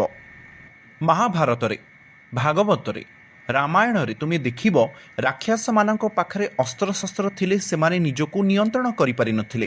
ଏକ ଲୀଳାରେ ତୁମେ ଅନେକ ହାତ ଥିବା ବଣାସୁର ରାକ୍ଷସ ବିଷୟରେ ଜାଣିଥିବ। ତେଣୁ ଅନେକ ହାତ ଥାଇ ମଧ୍ୟ ସେ କ'ଣ କରିବ ଜାଣିନଥିଲା। ସେ ଶକ୍ତିଶାଳୀ ଥିଲା ଏବଂ ଭଗବାନ ଶିବଙ୍କର ମହାନ ଭକ୍ତ ମଧ୍ୟ। ସାଧାରଣତଃ ଯେଉଁମାନେ ରାକ୍ଷସ ଅଟନ୍ତି ସେମାନେ କେବଳ ବସ୍ତୁ ଶକ୍ତି ପାଇଁ ପ୍ରାର୍ଥନା କରନ୍ତି। ତେଣୁ ଅନେକ ହାତ ସାହାଯ୍ୟରେ ସେ ପ୍ରଭୁ ଶିବଙ୍କୁ ସନ୍ତୁଷ୍ଟ କରିବା ପାଇଁ ଅନେକ ପ୍ରାର୍ଥନା ଭଜନ କଲା। ଭଗବାନ ଶିବ ତା ଉପରେ ସନ୍ତୁଷ୍ଟ ହେଲେ, କିନ୍ତୁ ଏହାପରେ ସେ ଅଧିକ ଶକ୍ତିଶାଳୀ ହୋଇ ଶକ୍ତିର ଅପବ୍ୟବହାର କଲା। ସେ ଏଣୁ ତେଣୁ ପର୍ବତ ଗୁଡ଼ିକ ଭାଙ୍ଗୁଥିଲା। ଯେପରି କିଛି ପିଲାମାନେ କିଛି ଦେଲେ ସେମାନେ ଅନ୍ୟକୁ ମାରିବାକୁ ଲାଗନ୍ତି। ସେମାନେ ତ ପିଲା, କିନ୍ତୁ ରାକ୍ଷସମାନେ ତ ପିଲା ନୁହନ୍ତି। ସେମାନେ ଲୋକଙ୍କୁ କ୍ଷତି ପହଞ୍ଚାଇବାକୁ ଚାହାନ୍ତି। ଯେକୌଣସି ରାକ୍ଷସକୁ କିଛି ଶକ୍ତି ମିଳିବା ମାତ୍ରେ ସେମାନେ ତାହା ବ୍ୟବହାର କରିବା ଜାଣନ୍ତି ନାହିଁ। ସେହିପରି କାର୍ତ୍ତିଆ ବିରାର୍ଜୁନା ଥିଲା। ସେ ଏତେ ଶକ୍ତିଶାଳୀ ଥିଲା ଯେ ନିଜ ହାତରେ ନର୍ମଦା ନଦୀକୁ ଅଟକାଇ ଦେଲା। ଏତେ ଶକ୍ତିଶାଳୀ। ଅନ୍ୟ ପାର୍ଶ୍ୱରେ ସେହିପରି ରାବଣ ଥିଲା। ସେ ସେହି ନଦୀ କୂଳରେ ବାସ କରୁଥିଲା। ସେ କ୍ରୋଧିତ ହେଲା ଯେ ଏହି ବ୍ୟକ୍ତି କ'ଣ ପାଇଁ ନଦୀକୁ ଅଟକାଇ ଦେଇଛି। ତେଣୁ ସେ କାର୍ତ୍ତିଆ ବିରାର୍ଜୁନାଙ୍କ ସହ ଯୁଦ୍ଧ କରିବାକୁ ଗଲା। କିନ୍ତୁ କାର୍ତ୍ତିଆ ବିରାର୍ଜୁନା ରାବଣ ଅପେକ୍ଷା ଅଧିକ ଶକ୍ତିଶାଳୀ ଥିଲା। ଯୁଦ୍ଧ ସମୟରେ ସେ ରାବଣଙ୍କୁ ମାଙ୍କଡ଼ ପରି କାବୁ କରି ଗୋଟିଏ ଜାଲରେ ରଖିଦେଲା। ପରେ ତାକୁ ମୁକ୍ତ କରି କହିଲା, ଠିକ୍ ଅଛି ଯାଅ। ଏତେ ଶକ୍ତିଶାଳୀ ଥିଲା। ପରଶୁରାମ କାର୍ତ୍ତିଆ ବିରାର୍ଜୁନଙ୍କୁ ହତ୍ୟା କରିଥିଲେ। ପରେ ସେ ତାର ସମସ୍ତ ହାତକୁ ନଷ୍ଟ କଲେ। ତେଣୁ ପ୍ରଭୁ ଏବଂ ତାଙ୍କ ଭକ୍ତମାନେ ବହୁତ ଶକ୍ତିଶାଳୀ ଅଟନ୍ତି। ପରଶୁରାମ ବହୁତ ଶକ୍ତିଶାଳୀ ଥିଲେ। ଆବଶ୍ୟକତା ନ ହେବା ପର୍ଯ୍ୟନ୍ତ ସେ ନିଜର ଶକ୍ତି କାହାକୁ ଦେଖାଇ ନଥିଲେ। ଏବଂ ପ୍ରକୃତ ଭକ୍ତ ପ୍ରଭୁ କିମ୍ବା ଭୀମସେନଙ୍କ ପରି ଭକ୍ତ। ତେଣୁ ଭୀମ ଏତେ ଶକ୍ତିଶାଳୀ ଥିଲେ ଯେ ତାଙ୍କର 10,000 ହାତୀର ଶକ୍ତି ଥିଲା। ବରଂ ଆବଶ୍ୟକତା ପଡ଼ିଲେ ହିଁ ସେ ନିଜର ଶକ୍ତି ପ୍ରଦର୍ଶନ କରିଥିଲେ। କିନ୍ତୁ ତୁମେ ତୁମର ଶକ୍ତି ପ୍ରଦର୍ଶନ କରୁଛ କେବଳ ତୁମର ସ୍ୱାର୍ଥ ପାଇଁ। ଯେତେବେଳେ କିଛି ବିଶୃଙ୍ଖଳା ଘଟେ, ଯେପରି ଆତଙ୍କବାଦୀ ତୁମକୁ ବିବ୍ରତ କଲେ, ତୁମେ ଅନ୍ୟକୁ ଗୁଳି ମାର, ଅର୍ଥାତ୍ ତୁମେ ଯୋଗ୍ୟ ନୁହଁ। ତେଣୁ ଯେତେବେଳେ ଦ୍ରୋଣାଚାର୍ଯ୍ୟ ଆଙ୍ଗୁଠି କାଟିବାକୁ କହିଲେ, ତା ଅର୍ଥ ନୁହେଁ ସେ ଅର୍ଜୁନଙ୍କୁ ସାହାଯ୍ୟ କରୁଛନ୍ତି, ସେ ତ ସମଗ୍ର ବିଶ୍ୱ ପାଇଁ ମଙ୍ଗଳ କରୁଛନ୍ତି। ତେଣୁ ଆସନ୍ତାକାଲି ଜଣେ ଅଯୋଗ୍ୟ ବ୍ୟକ୍ତିକୁ ଅସ୍ତ୍ର ଦିଆଯାଏ। ତେଣୁ ଅସ୍ତ୍ର ପାଇ ସେ କହୁଛି, ଓ ତୁମର ଦୟା ଦ୍ୱାରା ମୁଁ ଏହି ଅସ୍ତ୍ର ପ୍ରାପ୍ତ କରିଛି ଗୁରୁଦେବ। ତେଣୁ ଯଦିଓ ତାଙ୍କର କିଛି ଭଲ ଗୁଣ ଅଛି, ତୁମେ ବୁଝିବା ଉଚିତ ଯେ ସେହି ଯୁଗରେ ସମସ୍ତଙ୍କର ଭଲ ଗୁଣ ଥିଲା। ତାହା ଦ୍ୱାପର ଯୁଗ ଏବଂ ତ୍ରେତୟା ଯୁଗରେ ବହୁତ ଭଲ ଗୁଣ ଥିଲା। ଏହିପରି ରାବଣଙ୍କ ପାଖରେ ଅନେକ ଭଲ ଗୁଣ ଥିଲା। ହିରଣ୍ୟକଶିପୁଙ୍କ ପାଖରେ ଭଲ ଗୁଣ ଥିଲା। ଏପରିକି ଅସୁରଙ୍କ ପାଖରେ ମଧ୍ୟ ଭଲ ଗୁଣ ଥିଲା। କଳିଯୁଗରେ ସେହି ଭଲ ଗୁଣ ଆମେ କହୁ, ଓ ସେମାନଙ୍କର ଏତେ ଭଲ ଗୁଣ ଅଛି, କାରଣ କଳିଯୁଗରେ ସମସ୍ତେ ଚୋର ଅଟନ୍ତି। ସେହି ଯୁଗରେ ଅସୁରଙ୍କର ମଧ୍ୟ ଅନେକ ଭଲ ଗୁଣ ଥିଲା, ଯାହା ଆମେ ଜାଣିନାହୁଁ। ରାବଣ ଏବଂ ଜରାସନ୍ଧ ବ୍ରାହ୍ମଣଙ୍କ ପାଇଁ ଏତେ ପରୋପକାରୀ ଥିଲେ। ଯେତେବେଳେ ହିରଣ୍ୟକଶିପୁଙ୍କ ଭାଇଙ୍କ ମୃତ୍ୟୁ ହେଲା, ସେ ତାଙ୍କ ଭାଉଜ ଓ ମାଆଙ୍କୁ ବୈଦିକ ନିର୍ଦ୍ଦେଶ ଦେଲେ ଯେ କାନ୍ଦ ନାହିଁ, କାରଣ ସବୁକିଛି ସମୟ ସହିତ ଘଟିଥାଏ। ଏପରିକି ସେ ସମୟ କିପରି ଗତି କରିଥାଏ ତାହା ମଧ୍ୟ ବ୍ୟାଖ୍ୟା କରିଛନ୍ତି। ଅର୍ଥାତ୍ ପ୍ରତ୍ୟେକ ବ୍ୟକ୍ତିଙ୍କୁ ଦିନେ ନା ଦିନେ ମରିବାକୁ ପଡ଼ିବ। ଏହି ପ୍ରକାରର ନୈତିକ ନିର୍ଦ୍ଦେଶନାମା ହିରଣ୍ୟକଶିପୁ ଦେଇଥିଲେ। ଯକ୍ଷଙ୍କ ସହ ଯୁଦ୍ଧ ବେଳେ ଅର୍ଜୁନ ଯକ୍ଷଙ୍କ ସହ ଯୁଦ୍ଧ କରନ୍ତି, କାରଣ ସେମାନେ କୌରବଙ୍କୁ କାବୁ କରିଥିଲେ। ଯୁଧିଷ୍ଠିର ମହାରାଜ ଅର୍ଜୁନଙ୍କୁ ପଠାଇ କହିଥିଲେ ଯେ ଏହା ଆମର ପରିବାର, କୁରୁ ପରିବାର, ସେମାନେ ଆକ୍ରମଣ କରିଛନ୍ତି, ଅର୍ଥାତ୍ ତୁମେ ଯୁଦ୍ଧ କରିବା ଉଚିତ। ତେଣୁ ଅର୍ଜୁନ ଯକ୍ଷଙ୍କ ସହ ଯୁଦ୍ଧ କରନ୍ତି ଏବଂ ଯୁଦ୍ଧ ପରେ ଦୁର୍ଯ୍ୟୋଧନ ଅର୍ଜୁନଙ୍କ ଉପରେ ଅତ୍ୟଧିକ ସନ୍ତୁଷ୍ଟ ହୁଅନ୍ତି। ସେ ଅର୍ଜୁନଙ୍କୁ କହିଲେ, ଅର୍ଜୁନ, ତୁମେ ଯାହା ଚାହିଁବ ମୁଁ ତୁମକୁ ଦେବି, ତୁମକୁ ନିଶ୍ଚୟ ଦେବି। ସେ ତାଙ୍କୁ ବରଦାନ ଦେଲେ, ଯେପରି ଦଶରଥ କୈକେୟୀଙ୍କୁ ବରଦାନ ଦେଇଥିଲେ ଏବଂ କୈକେୟୀ ଠିକ୍ ମୁହୂର୍ତ୍ତରେ ତାହା ମାଗିଥିଲେ। ଅର୍ଜୁନ ମଧ୍ୟ କହିଲେ, ଏବେ ନୁହେଁ, ଆବଶ୍ୟକତା ପଡ଼ିଲେ ମୁଁ କହିବି। ତେଣୁ ଦ୍ରୋଣ ଯଦି ଧରାଯାଅ, ତୁମେ ଯାଇ ରାଜ୍ୟ ମାଗିଥାନ୍ତ, ସେ ନିଶ୍ଚୟ ପ୍ରଦାନ କରିଥାନ୍ତେ। କିନ୍ତୁ ସେ କୌଣସି ବରଦାନ ମାଗିନଥିଲେ। କ୍ଷତ୍ରିୟ କୌଣସି ଜିନିଷ ଭିକ୍ଷା କରିବେ ନାହିଁ। କୁରୁକ୍ଷେତ୍ରର ଯୁଦ୍ଧ ବେଳେ କୃଷ୍ଣ ଅର୍ଜୁନଙ୍କୁ ପଚାରିଥିଲେ, କାରଣ ଭୀଷ୍ମ ଯୁଦ୍ଧ କରିନଥିଲେ, ସେ ନିଜର ଶକ୍ତି ପ୍ରଦର୍ଶନ କରିନଥିଲେ।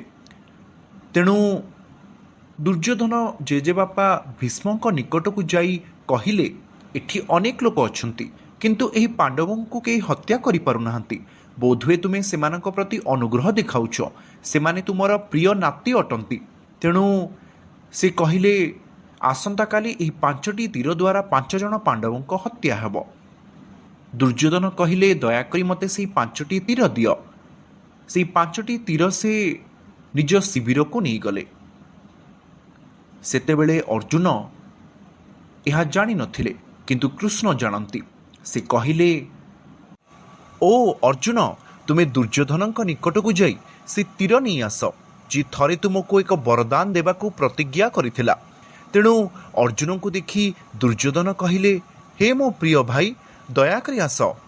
ତୁମେ ଦେଖ, ସେମାନେ ଶତ୍ରୁ ଥିଲେ, କିନ୍ତୁ ଦ୍ୱାପର ଯୁଗର ସଂସ୍କୃତି ଥିଲା ଯେ ଯଦି ରାତିରେ ଶତ୍ରୁ ଆସେ, ଶତ୍ରୁମ୍ ଯଦି ଶତ୍ରୁ ଆସେ, ମିତ୍ରମ୍ ଆଚାରବେତ, ଗ୍ରହମ୍ ଶତ୍ରୁମ୍ ପ୍ରାପ୍ତମ୍, ଯଦି ତୁମ ଘରକୁ ଏକ ଶତ୍ରୁ ଆସନ୍ତି, ଗ୍ରହମ୍ ଶତ୍ରୁମ୍ ପ୍ରାପ୍ତମ୍ ମିତ୍ରମ୍ ଆଚାରବେତ, ତୁମେ ତାଙ୍କୁ ଏତେ ଆରାମଦାୟକ ଅନୁଭବ କରାଅ ଯେ ସେ ତୁମର ଶତ୍ରୁ ବୋଲି ଭୁଲିଯିବେ। ତାହା ହେଉଛି ସଂସ୍କୃତି। ତେଣୁ ଦୁର୍ଯ୍ୟୋଧନ ଅର୍ଜୁନଙ୍କୁ ସ୍ୱାଗତ କଲେ। ମୋ ପ୍ରିୟ ଭାଇ, ଦୟାକରି ଆସ, ତୁମେ କ'ଣ ଚାହୁଁଛ କୁହ। ସେ କହିଲେ, ତୁମେ ମୋତେ ବରଦାନ ଦେବ ବୋଲି ଥରେ କହିଥିଲ। ଓ ତୁମେ ରାଜ୍ୟ ଚାହୁଁଛ, ନେଇଯାଅ। ତୁମେ ଦେଖ, ଅନେକ ଆଲୋଚନା ହୋଇଥିଲା ଏବଂ ଦୁର୍ଯ୍ୟୋଧନ ତାଙ୍କୁ ଛୋଟ ଛୁଞ୍ଚିର ଜାଗା ମଧ୍ୟ ଦେବାକୁ ପ୍ରସ୍ତୁତ ନଥିଲେ, କିନ୍ତୁ ବରଦାନ ଦେବା ସମୟରେ ସେ ସବୁକିଛି ଦେବାକୁ ପ୍ରସ୍ତୁତ ଥିଲେ। କିନ୍ତୁ ଏକ କ୍ଷତ୍ରିୟ ସେପରି ଗ୍ରହଣ କରିବେ ନାହିଁ। ସେ କହିଲେ, ନା ନା, ମୁଁ ଯୁଦ୍ଧ ଚାହେଁ ନାହିଁ, ମୋତେ ସେଇ 5ଟି ତୀର ଦରକାର। ସେ ତୁରନ୍ତ ତାଙ୍କୁ ଦେଇଦେଲେ। ଦୁର୍ଯ୍ୟୋଧନଙ୍କର ଏହି ଗୁଣ ଥିଲା। କର୍ଣ୍ଣଙ୍କର ଅନେକ ପରୋପକାରୀ ଗୁଣ ଥିଲା, କିନ୍ତୁ ସେ ଦ୍ରୌପଦୀଙ୍କୁ ପ୍ରତିଶୋଧ ଭାବରେ ଉଲଗ୍ନ ଦେଖିବାକୁ ଚାହୁଁଥିଲେ। ଧରାଯାଉ ପୂର୍ବ ଯୁଗରେ କାହାର ଭଲ ଗୁଣ ଅଛି, ସେ ରାକ୍ଷସ କି ଦେବତା ଅଟନ୍ତି, ତାହା ଏକ ମାନଦଣ୍ଡ ନଥିଲା। ଏକ ରାକ୍ଷସ ଅର୍ଥାତ୍ ସେ ନିଜ ଶକ୍ତି ପରିଚାଳନା କରିବା ଜାଣନ୍ତି ନାହିଁ, କିନ୍ତୁ ଏକ ଭକ୍ତ ଜାଣିଥାଏ। ତେଣୁ ଜଣେ ଭକ୍ତଙ୍କ ମହାନତା ତୁମେ ବୁଝିପାରିବ ଯେ ଭଗବାନ କିପରି ମହାନ ଅଟନ୍ତି। ଭକ୍ତ ମହାନ, ଭଗବାନ ମହାନ ଅଟନ୍ତି।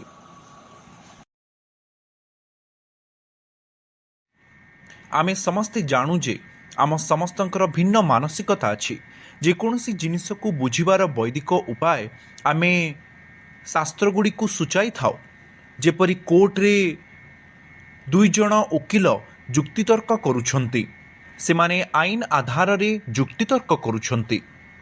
ଜଣେ ଓକିଲ କହିବ, ଏହି ବିଭାଗ ଅନୁଯାୟୀ ଏହା ହେଉଛି ଯୁକ୍ତି। ଅନ୍ୟ ଓକିଲ ମଧ୍ୟ ଯୁକ୍ତି କରିବ, ଏହି ଯୁକ୍ତି ମୁଁ ଏହି ବିଭାଗରୁ ଦେଉଛି, ତେଣୁ ଏହା ଠିକ୍, ଅନ୍ୟଟା ଭୁଲ ଅଟେ।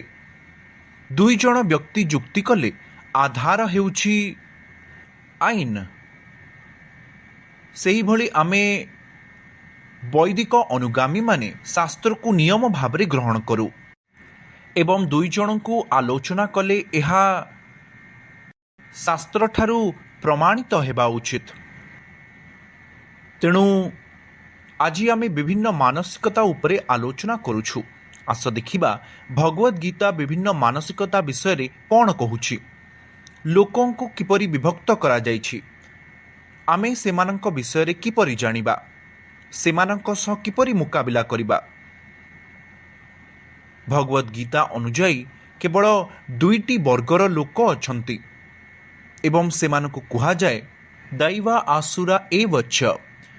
ଗୋଟିଏ ହେଉଛି ଐଶ୍ୱର୍ଯ୍ୟ ବ୍ୟକ୍ତିତ୍ୱ ଏବଂ ଆଉ ଗୋଟିଏ ହେଉଛି ରାକ୍ଷସ ବ୍ୟକ୍ତିତ୍ୱ। କେବଳ 2ଟି ବର୍ଗର ଲୋକ ଅଛନ୍ତି ଏବଂ କିଛି ଲୋକଙ୍କ ପାଖରେ ଐଶ୍ୱର୍ଯ୍ୟ ଗୁଣ ଥାଏ ଏବଂ ଏହି ଗୁଣ ହେଉଛି ଅଭୟମ୍ ସତ୍ୱ ସଂଶୁଦ୍ଧିର୍ ଜ୍ଞାନ ଯୋଗ ବ୍ୟବସ୍ଥିତି। ସେମାନେ ନିର୍ଭୟ ଅଟନ୍ତି, ସେମାନେ ଆଧ୍ୟାତ୍ମିକ ଜ୍ଞାନରେ ପରିପୂର୍ଣ୍ଣ, ସେମାନେ ଆତ୍ମନିର୍ଭରଶୀଳ, ଉତ୍ତମ ଅଟନ୍ତି, ସେମାନେ ସରଳ ସ୍ୱଭାବର। ଏହିପରି ତାଲିକା ଲମ୍ବା ଅଛି। ଏବଂ ରାକ୍ଷସ ପ୍ରକୃତି ମଧ୍ୟରେ ଗୁଣ ଅଛି, ଯେପରି ଦମ୍ଭୋ ଦର୍ପୋଭିମାନଶ୍ଚ କ୍ରୋଧଃ ପାରୁଷ୍ୟମ୍ ଏବଚ। ଅହଙ୍କାର, କ୍ରୋଧ, କଠୋରତା, ଅଜ୍ଞତା। ତେଣୁ ଏହିପରି ଏଗୁଡ଼ିକ ହେଉଛି ଜଣେ ରାକ୍ଷସ ପ୍ରକୃତିର ଲୋକଙ୍କ ଗୁଣ। ଏବଂ କୃଷ୍ଣ ଭଗବଦ୍ ଗୀତାରେ 16 ଅଧ୍ୟାୟରେ ଅର୍ଜୁନଙ୍କୁ କହୁଛନ୍ତି, दैवी संपद विमोक्षाय। तेणु जदि तुमर श्रेष्ठतम गुण अच्छी तुम्हें मुक्त हेब, किंतु राक्षस गुणर व्यक्ति दासत्वरे पड़ी जाती। तेणु दुईटी वर्गर लोक अछंती एवं तीनोटी प्रकृति तीनोटी गुण अच्छी, सत्वगुण, रजोगुण एवं तमोगुण। एवं आमे एही तीनोटी गुण द्वारा कार्य करने बाध्य। जदिओ तुम्हें पसंद करूना तुम्हें अभिनय करने को बाध्य हेब। यही प्रश्न अर्जुन भगवद गीतार प्रारंभिक अध्याय पचारती। जड़े व्यक्ति जदिओ किछि पापपूर्ण कार्य करने को पसंद करे नाही, से कहीं किछि पाप करने को बाध्य हेब। तेणु कृष्ण उत्तर दियंती, काम एष क्रोध एष रजोगुण समुद्भव। तेणु काम एवं क्रोध आवेग रजोगुणरू उत्पन्न हुए एवं जीवंत संस्था कौनसी उपाय बिना जदि आमे किछि कार्यकलाप करने को बाध्य हो, से बाध्य हेबे।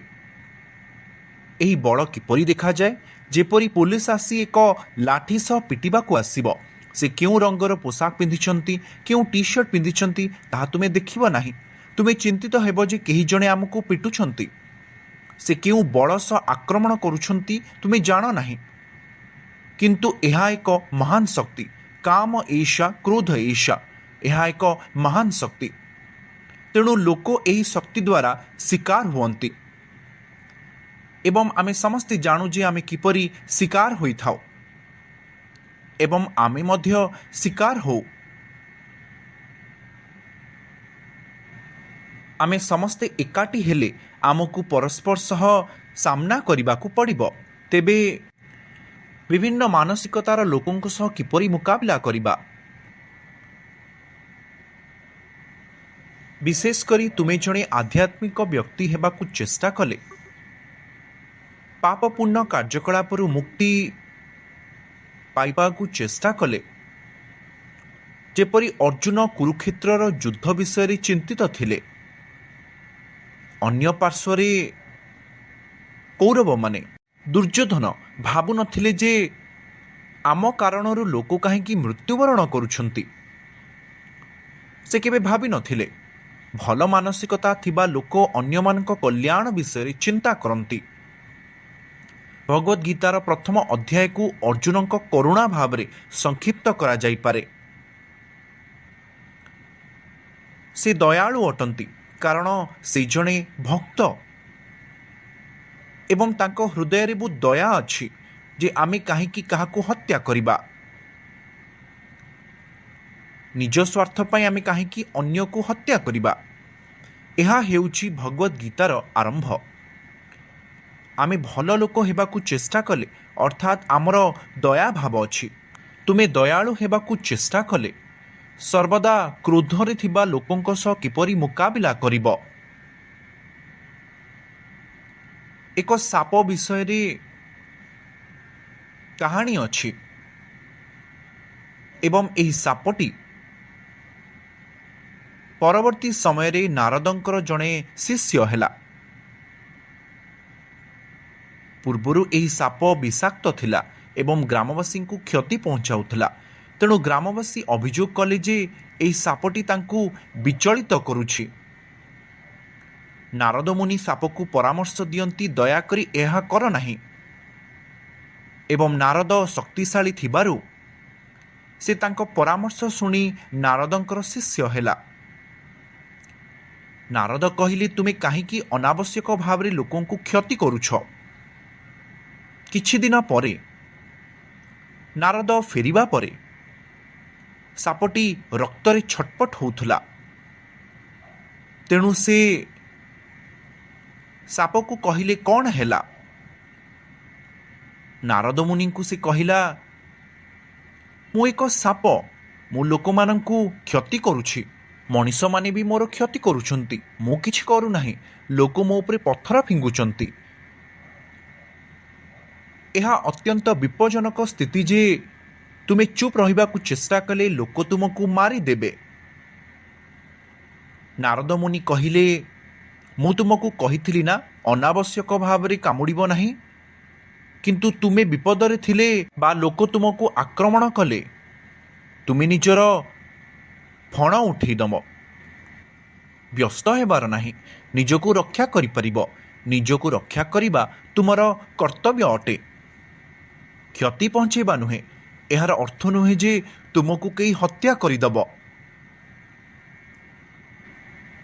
ପରବର୍ତ୍ତୀ ସମୟରେ ଯେତେବେଳେ ଲୋକ ବାଡ଼ି ନେଇ ଆସିଲେ ଏବଂ ପିଲାମାନେ ପଥର ଫିଙ୍ଗିବାକୁ ଚେଷ୍ଟା କଲେ, ସାପଟି ନିଜର ଫଣ ଦେଖାଇଲା, ଯାହାକୁ ଦେଖି ସେମାନେ ସମସ୍ତେ ଦୌଡ଼ି ପଳାଇଲେ।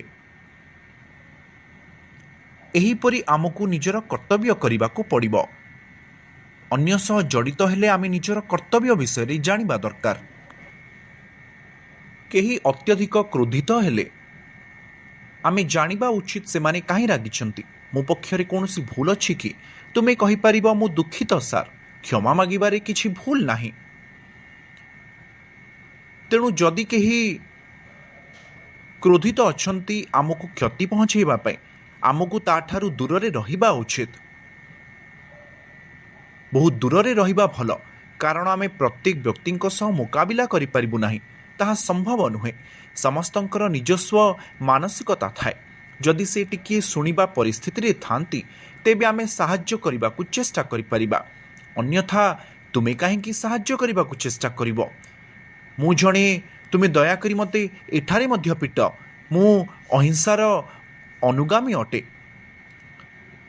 ତେଣୁ ଆମେ ଏହିପରି ମାନସିକତାରେ ନାହୁଁ। ଆମର ନିଜକୁ ବଞ୍ଚାଇବା କିମ୍ବା ବିଶ୍ୱକୁ ବଞ୍ଚାଇବାର ଦାୟିତ୍ୱ ଅଛି। ସେମାନଙ୍କୁ କୃଷ୍ଣଙ୍କର ଭଗବଦ୍ ଗୀତାର ବାର୍ତ୍ତା ଦେବା ଅତ୍ୟନ୍ତ ଗୁରୁତ୍ୱପୂର୍ଣ୍ଣ। ତେଣୁ ଆମକୁ ଆଗକୁ ବଢ଼ିବାକୁ ହେବ। ତେଣୁ ଯେତେବେଳେ ଆମେ ଲୋକଙ୍କ ପାଇଁ କିଛି ଭଲ କରିବାକୁ ଚେଷ୍ଟା କରୁ, ଆମେ ଜାଣିବା ଉଚିତ ଯେ ମୁଁ ସଠିକ୍ କାର୍ଯ୍ୟ କରୁଛି କି ନାହିଁ।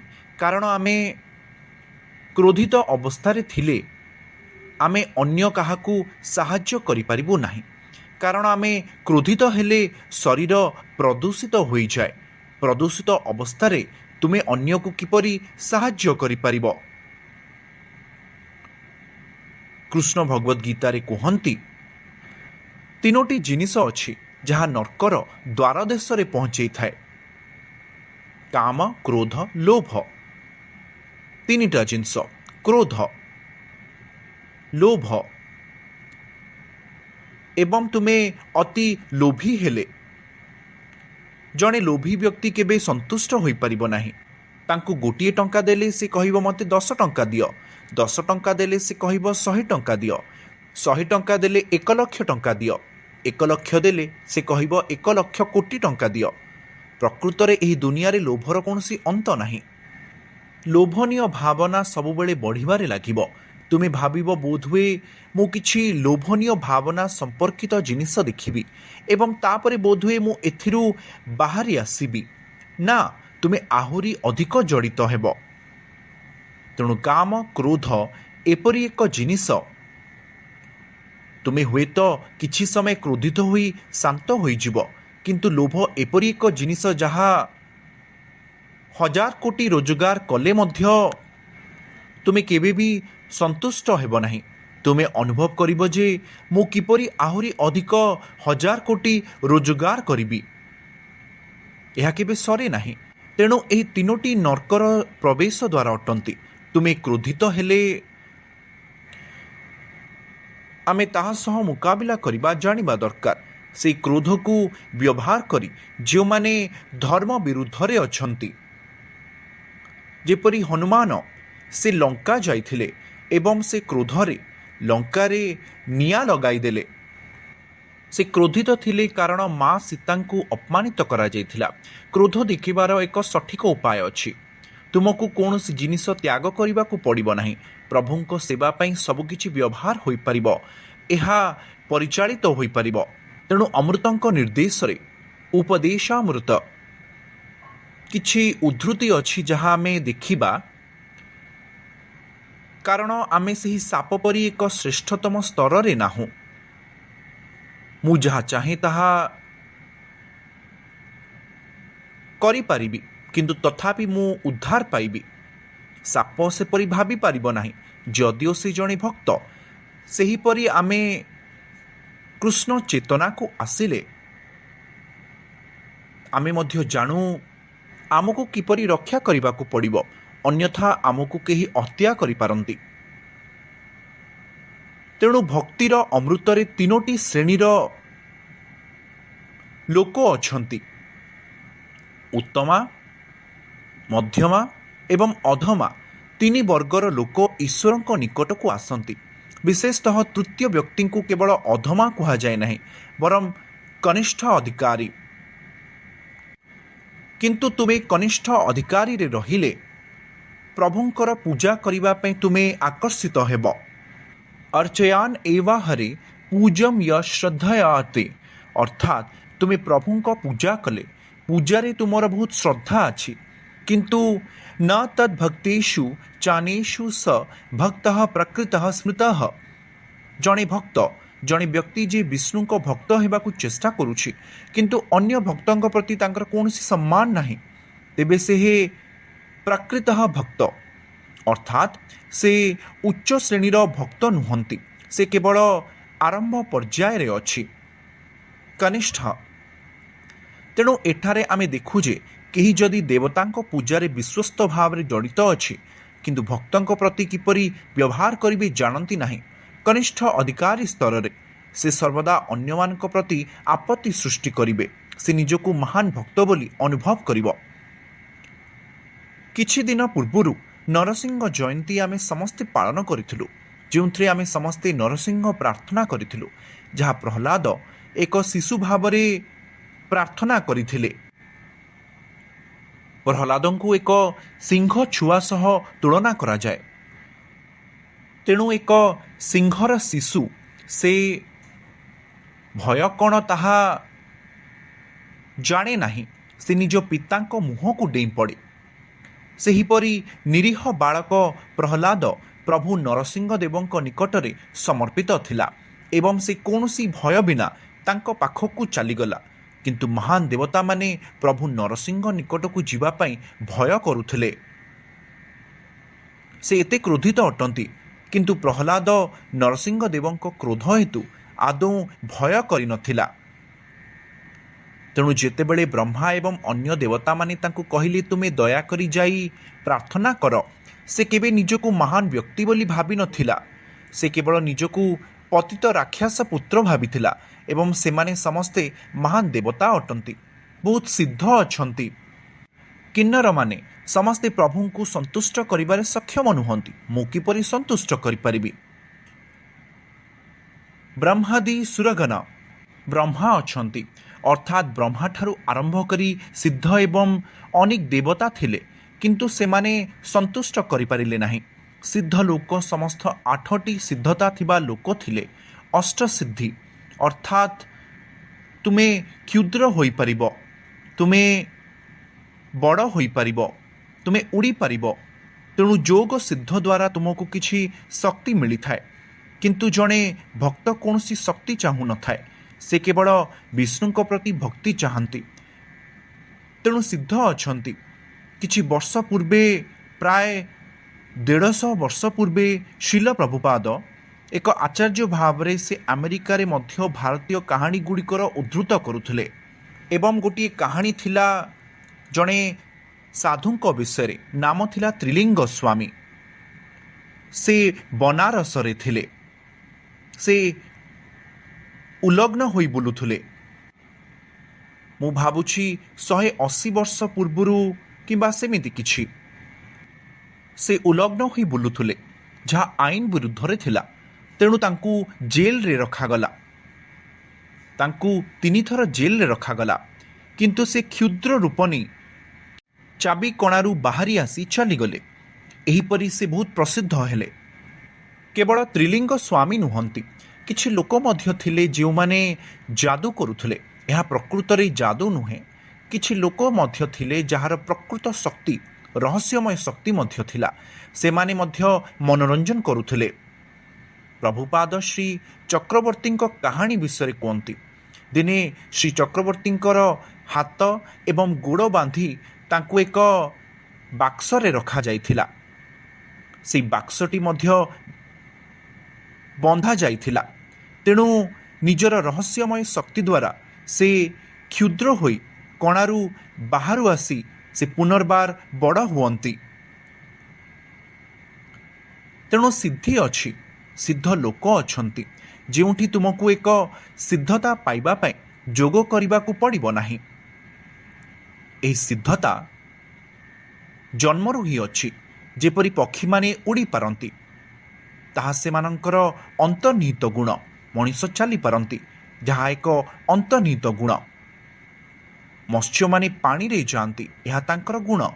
ସେହିପରି ସିଦ୍ଧ ଲୋକରେ ସେମାନଙ୍କ ସମସ୍ତ 8ଟି ସିଦ୍ଧ ଅଛି। ଅନିମା, ଲଘିମା, ପ୍ରାପ୍ତି, ଅସିତା, ବସିତା। ଏହିପରି ଯଦି ସେମାନେ କିଛି ଚାହାନ୍ତି, ଜଣେ ଯୋଗୀ ଏଠାରେ ବସିପାରିବ।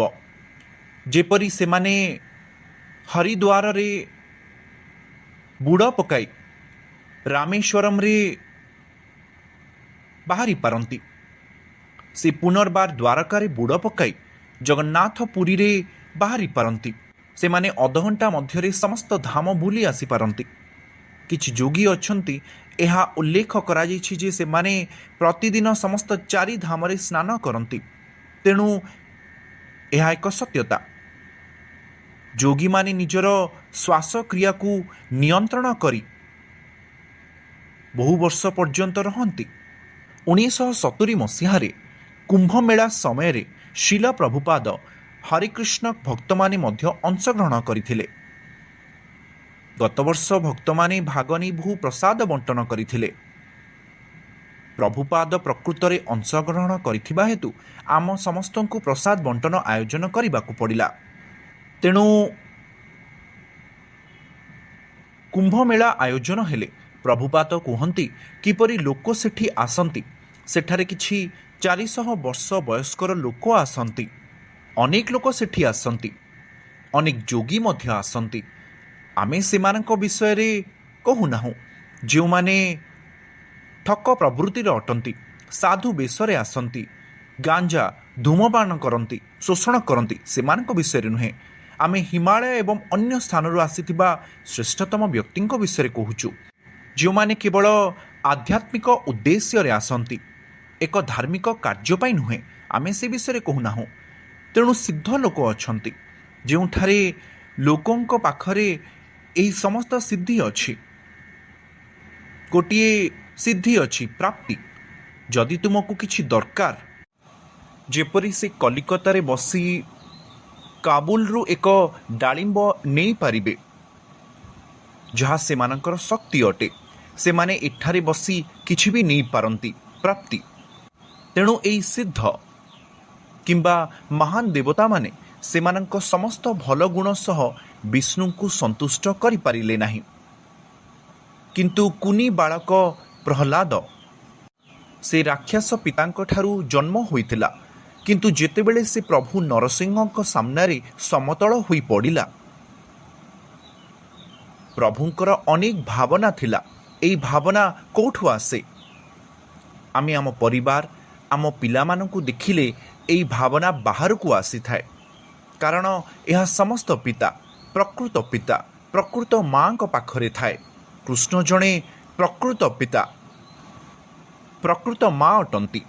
ତେଣୁ ଆମର ପ୍ରକୃତ ଭାବନା ବାହାରକୁ ଆସିଲେ ପ୍ରହ୍ଲାଦ ନିରୀହ ଶିଶୁ ଭାବରେ ସମ୍ପୂର୍ଣ୍ଣ ଆତ୍ମସମର୍ପଣ କରି ପ୍ରଭୁ ନରସିଂହଙ୍କୁ ଆକର୍ଷିତ କରିପାରିଲା। ତେଣୁ ରାକ୍ଷସ ପୁତ୍ର ହେଲେ ମଧ୍ୟ ତୁମେ ପ୍ରଭୁଙ୍କୁ ଆକର୍ଷିତ କରିପାରିବ। ତେଣୁ ଏହିପରି ଗୁଣ ରହିଲେ ତୁମେ ଦିନକୁ ଦିନ ଅଧିକ ସ୍ୱାଦ ପ୍ରାପ୍ତ କରିପାରିବ। ସେହି ଗୁଣରେ ରହିଲେ ତୁମେ ସର୍ବଦା ଅନ୍ୟମାନଙ୍କ ପାଇଁ ଭଲ କରିବାକୁ ଚେଷ୍ଟା କରିବ।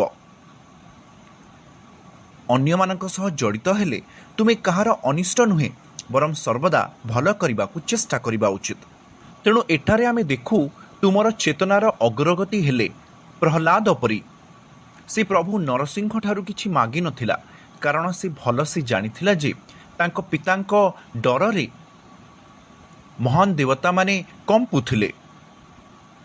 ତେଣୁ ଯେତେବେଳେ ପ୍ରଭୁ ନରସିଂହ ପଚାରିଲେ ମୁଁ ତୁମକୁ କିଛି ଅନୁଗ୍ରହ ଦେଇପାରେ କି, ସେ କହିଲା ନା ନା, ମୁଁ କୌଣସି ବ୍ୟବସାୟ କରିବାକୁ ଚାହେଁ ନାହିଁ।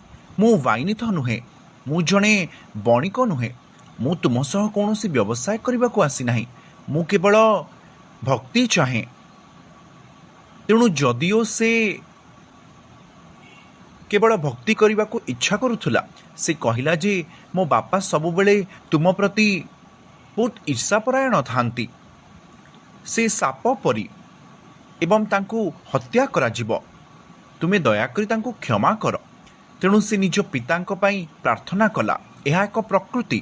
ନିର୍ଯାତନା ପାଇଥିବା ପରିବାର ସଦସ୍ୟଙ୍କ ପାଇଁ କେହି କେବେ ପ୍ରାର୍ଥନା କରିବ ନାହିଁ। ଧରାଯାଉ 2 ଜଣ ଲୋକ ଅଛନ୍ତି ଯିଏ ପରସ୍ପରକୁ ଭୁଲି ଯାଇଛନ୍ତି, 2 ବନ୍ଧୁ କିମ୍ବା 2 ବ୍ୟବସାୟିକ ଭାଗିଦାରୀ। ଯେପରି ଭାରତ 2 ଦେଶରେ ବିଭକ୍ତ ହୋଇଥିଲା। ଆମେ ଅଲଗା ହେଲେ ମଧ୍ୟ କେବଳ ଝଗଡ଼ା ଅଛି। ତେଣୁ ଅଲଗା ହେବା ପରେ ଅନ୍ୟମାନଙ୍କ ପାଇଁ ଭଲ କରିବା ଅତ୍ୟନ୍ତ କଷ୍ଟକର। ବହୁତ କ୍ୱଚିତ ପ୍ରହ୍ଲାଦ ନିଜ ପିତାଙ୍କ ପାଇଁ ପ୍ରାର୍ଥନା କରୁଛନ୍ତି, ମୋର ପ୍ରିୟ ନରସିଂହ ଦେବ, ଦୟାକରି ତାଙ୍କୁ କ୍ଷମା କର। ତେଣୁ ଏହା ଏକ ବୈଷ୍ଣବଙ୍କ ଭଲ ଗୁଣ ଯେ ସେ କାହାର ଅନିଷ୍ଟ ଚାହାନ୍ତି ନାହିଁ, ଯିଏ ତା ପ୍ରତି ଖରାପ କରିଛନ୍ତି। ତେଣୁ ସେ କେବଳ ସେମାନଙ୍କ ପାଇଁ ଭଲ କରିବାକୁ ଚାହାନ୍ତି। ତେଣୁ ଏହା ଏକ ଭକ୍ତଙ୍କ ଚେତନାର ଅଗ୍ରଗତି। ଏବଂ ଭଗବତ ଗୀତାରେ ଉଲ୍ଲେଖ କରାଯାଇଛି, ଭୋଗ ଐଶ୍ୱର୍ଯ୍ୟ ପ୍ରସକ୍ତାନାମ। କେହି ଏହି ଦୁନିଆକୁ ଉପଭୋଗ କରିବାକୁ ଅଧିକ ମନୋବୃତ୍ତି ରଖିଥାଏ, ସେ କଦାପି ସନ୍ତୁଷ୍ଟ ହେବ ନାହିଁ। କିନ୍ତୁ ଭଗବତ ଗୀତା ତୁମକୁ ଏକ ରହସ୍ୟ ମନ୍ତ୍ର ଦିଏ, କିପରି ତୁମେ ଅତି ଶାନ୍ତ ହୋଇପାରିବ, କିପରି ମାନସିକ ଶାନ୍ତି ପ୍ରାପ୍ତ ହେବ। ପ୍ରଭୁପାଦ ଏହି ଶ୍ଲୋକକୁ ଶାନ୍ତିର ସୂତ୍ର ବୋଲି କୁହନ୍ତି। ଏକ ଶାନ୍ତିର ସୂତ୍ର ଅଛି, ବହୁତ ମଜାଦାର ଶ୍ଲୋକ। ଭଗବତ ଗୀତାର 5ମ ଅଧ୍ୟାୟରେ ଶେଷ ଶ୍ଲୋକ 5.29 ଭୋକ୍ତା ରାମ ଯଜ୍ଞ ତପସାମ୍ ସର୍ବଲୋକ ମହେଶ୍ୱରମ୍ ସହୃଦମ୍ ସର୍ବଭୂତାନାମ୍ ଜ୍ଞାତ୍ୱା ମାମ୍ ଶାନ୍ତିମୃଚ୍ଛତି। ଏହି ଦୁନିଆରେ ସମସ୍ତେ ଉପଭୋଗ କରିବାକୁ ଚାହାନ୍ତି। ଅଳ୍ପ ପ୍ରାପ୍ତ ହେଲେ ତୁମେ ଅଧିକରୁ ଅଧିକ ଚାହିଁବ। ଯାହା ମୁଁ କହୁଥିଲି, ତୁମକୁ ଅଧିକରୁ ଅଧିକ ଦରକାର। କିନ୍ତୁ ତୁମେ ପ୍ରଭୁଙ୍କୁ ଭକ୍ତ ଭାବରେ ବୁଝିଲେ ସେ ଉପଭୋଗ କରନ୍ତି। ମୁଁ ଉପଭୋଗକାରୀ ନୁହେଁ, ଏହା ହେଉଛି ଗୋଟିଏ କଥା। ତାପରେ ସହୃଦମ୍ ସର୍ବଭୂତାନାମ୍, ସେ ପ୍ରକୃତ ବନ୍ଧୁ, ଏକମାତ୍ର ବନ୍ଧୁ।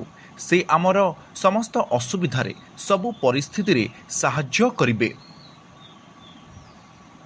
ଏହି କଥା ଆମେ ମନେ ରଖିବା ଉଚିତ। ତୃତୀୟ କଥା, ସାଧୁମାନେ ମୋତେ ସମସ୍ତ ବଳିଦାନ ଏବଂ ଉତ୍ତମତାର ଚରମ ଉଦ୍ଦେଶ୍ୟ, ସମସ୍ତ ଗ୍ରହର ସର୍ବୋଚ୍ଚ ପ୍ରଭୁ, ଦେବତା ଏବଂ ଉପକାରକାରୀ ଏବଂ ସମସ୍ତ ଜୀବଜଗତର ଶୁଭେଚ୍ଛୁ, ଏହି 3ଟି କଥା ଯେ ସେ ଜଣେ ବନ୍ଧୁ, ସେ ସର୍ବୋଚ୍ଚ ପ୍ରଭୁ ଏବଂ ସମସ୍ତ ବଳିଦାନ ତାଙ୍କ ପାଇଁ ଉଦ୍ଦିଷ୍ଟ, ତୁମେ ଏହା ଜାଣିବା କ୍ଷଣି ଜ୍ଞାତ୍ୱା ଅର୍ଥାତ୍ ଥରେ ଜାଣିବା ପରେ ଶାନ୍ତି ମୃଚ୍ଛତି, ତୁମେ କାହିଁକି ଚିନ୍ତା କରିବ? ସବୁକିଛି ପ୍ରଭୁଙ୍କର ଅଟେ। ଯାହା ଆମ ପାଖକୁ ଆସେ ତାହା ଆମ କର୍ମ ଦ୍ୱାରା, ପ୍ରଭୁଙ୍କ ଅନୁମୋଦନ ଦ୍ୱାରା ଆସୁଛି। ଏବଂ ଯାହା ଆମେ ହରାଉଛେ ତାହା ଆମର କର୍ମ ପାଇଁ। ଧରାଯାଉ ମୁଁ କିଛି ପ୍ରଭୁଙ୍କୁ ଉତ୍ସର୍ଗ କରୁଛି, ମୁଁ କାହିଁକି ଚିନ୍ତା କରିବି? ଯଦି ତୁମେ ଜାଣ ଯେ ପ୍ରଭୁ ଆମର ସୁରକ୍ଷା କରୁଛନ୍ତି, ତୁମେ ନିଜ ସୁରକ୍ଷା ପାଇଁ କାହିଁ ଚିନ୍ତା କରିବ? ତୁମେ ସର୍ବଦା ଦୁନିଆରେ ଶାନ୍ତି ଖୋଜୁଛ, କିନ୍ତୁ ଶାନ୍ତି ଏଠାରେ ଅଛି। ଶାନ୍ତିର ସୂତ୍ର ଏଠାରେ ଅଛି। ଯେଉଁ ମୁହୂର୍ତ୍ତରେ ତୁମେ ଜାଣୁଛ ଯେ କୃଷ୍ଣ ତୁମର ରକ୍ଷକ, ବନ୍ଧୁ, ସେ ପ୍ରତ୍ୟେକ ଜିନିଷର ପ୍ରଭୁ ଅଟନ୍ତି, ତାପରେ ତୁମକୁ କୌଣସି ଚିନ୍ତା କରିବାକୁ ପଡ଼ିବ ନାହିଁ। ଯେଉଁ ମୁହୂର୍ତ୍ତରେ ତୁମେ ନିଜକୁ ଭୋକ୍ତା, ଭୋଗ ଐଶ୍ୱର୍ଯ୍ୟ ବୋଲି ଭାବୁଛ, ମୁଁ ଭୋଗ ଐଶ୍ୱର୍ଯ୍ୟ ପ୍ରସକ୍ତାନାମ୍, ମୁଁ ସବୁକିଛି ଖାଏ, ସବୁକିଛି ମୋ ପାଇଁ, ମୁଁ ସମସ୍ତଙ୍କର ବନ୍ଧୁ। ଏହି ଦୁନିଆରେ ସମସ୍ତେ ଅନ୍ୟର ବନ୍ଧୁ ହେବାକୁ ଚାହାନ୍ତି, ନୂତନ ଦର୍ଶନ ଦେବାକୁ ଚେଷ୍ଟା କରନ୍ତି, କିନ୍ତୁ କୃଷ୍ଣଙ୍କୁ ପ୍ରକୃତ ବନ୍ଧୁ ଭାବରେ କେହି ଚାହାନ୍ତି ନାହିଁ। ଭଗବତ ଗୀତାରେ କୃଷ୍ଣ କହୁଛନ୍ତି, ମୁଁ ତୁମର ପ୍ରକୃତ ବନ୍ଧୁ ଏବଂ ତୁମେ ଉପସ୍ଥାପିତ ବନ୍ଧୁ।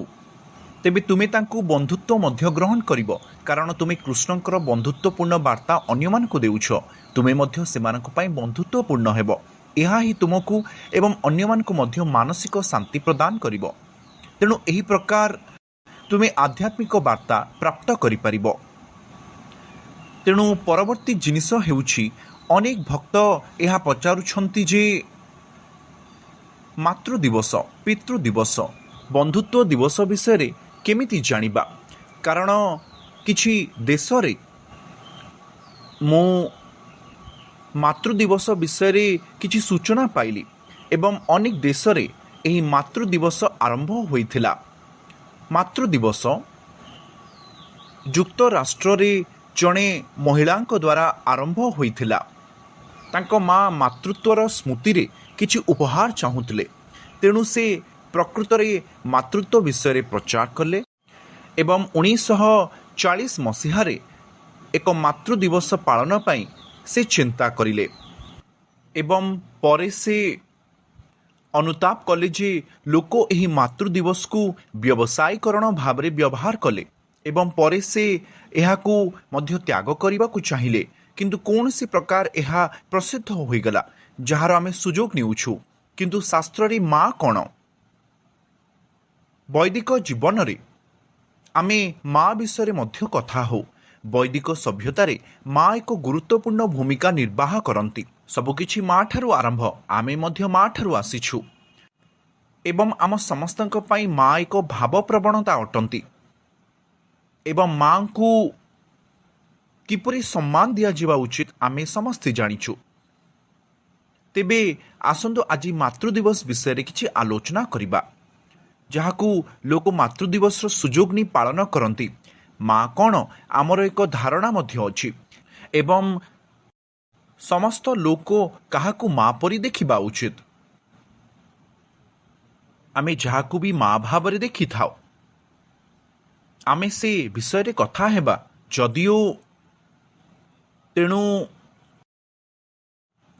7ଟି ମା ବୈଦିକ ସଭ୍ୟତାରେ ବର୍ଣ୍ଣିତ ଅଛନ୍ତି, ଯାହା ଆରମ୍ଭ ହୁଏ ଆଦୌ ମା, ଆମ ନିଜ ମା ଠାରୁ, ଯାହାଙ୍କ ଠାରୁ ଆମେ ଜନ୍ମ ଗ୍ରହଣ କରୁ, ତାଙ୍କ ଶରୀରରୁ ଜନ୍ମ ନେଉ।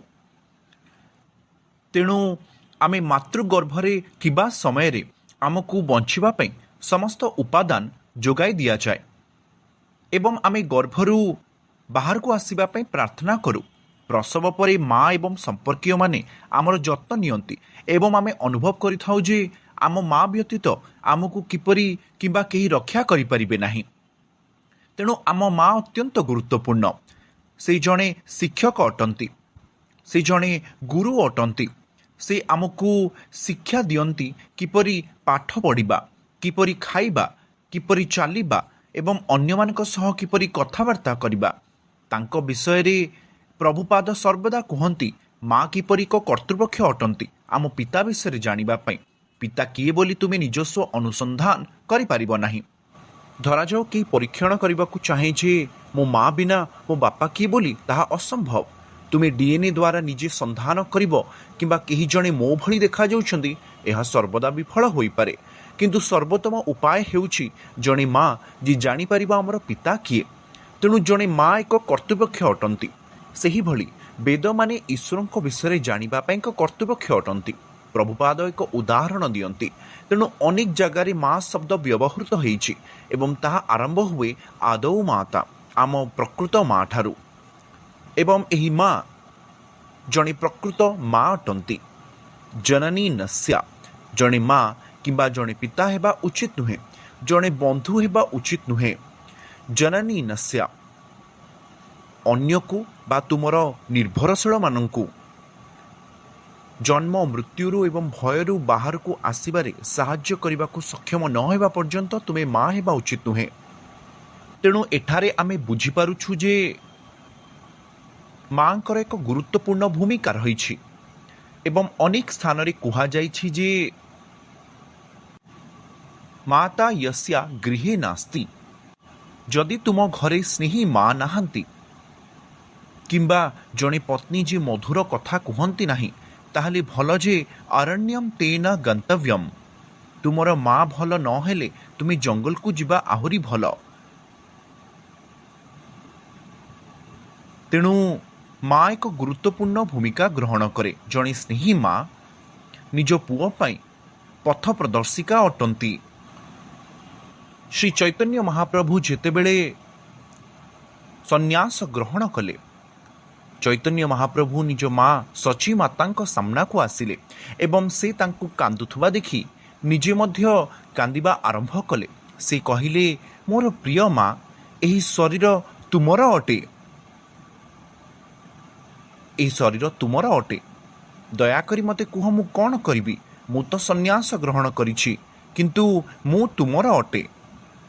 ତେଣୁ ମା ସଚି ଏତେ ମହାନ ପୁଅର ମା ଭାବରେ ସେ କହିଥିଲେ ଯେ, ମୋର ପ୍ରିୟ ପୁତ୍ର, ମୁଁ କିଛି କରିପାରିବି ନାହିଁ ଯାହା ତୁମର ଇଚ୍ଛା ବିରୁଦ୍ଧରେ ଅଟେ।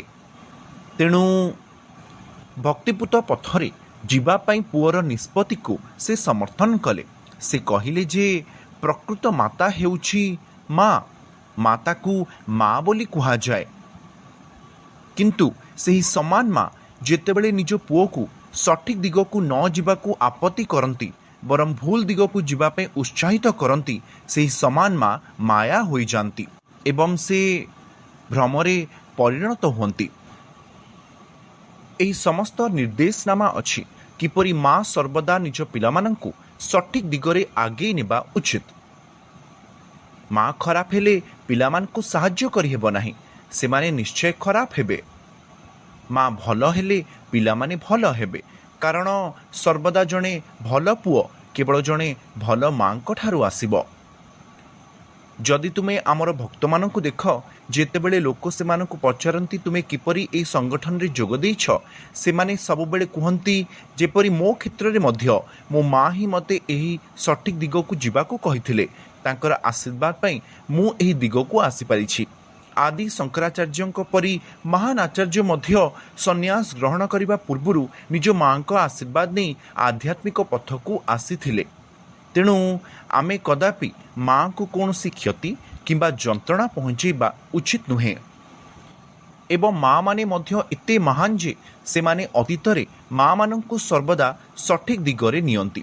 ଦେଖ, ଯେପରି ସଚୀ ମା ଏବଂ କୃଷ୍ଣ ଯେତେବେଳେ ସେ ଗୋକୁଳ ବୃନ୍ଦାବନ ଛାଡ଼ି ମଥୁରାକୁ ଚାଲିଗଲେ, ସେ ଦେବକୀ ଏବଂ ବସୁଦେବଙ୍କୁ ସାକ୍ଷାତ କରି କହିଲେ, ମୋର ପ୍ରିୟ ପିତା, ମୁଁ ତୁମର ପୁଅ ଅଟେ। ତେଣୁ ଏହା ହେଉଛି ପିତା, ମାତା ଏବଂ ପିଲାମାନଙ୍କ ସ୍ନେହ, ଯାହା କୃତ୍ରିମ ନୁହେଁ। ତେଣୁ ମା ଏକ ଗୁରୁତ୍ୱପୂର୍ଣ୍ଣ ଭୂମିକା ଏବଂ ଆମେ ଦେଖୁ ଅତୀତରେ ମା କିପରି ଆଦୌ ମା ଆମର ପ୍ରକୃତ ମା ଠାରୁ ଆରମ୍ଭ ହୁଏ ଏବଂ ଏହି ମା ଆମ ଜୀବନରେ ଏକ ଗୁରୁତ୍ୱପୂର୍ଣ୍ଣ ଭୂମିକା ଗ୍ରହଣ କରନ୍ତି।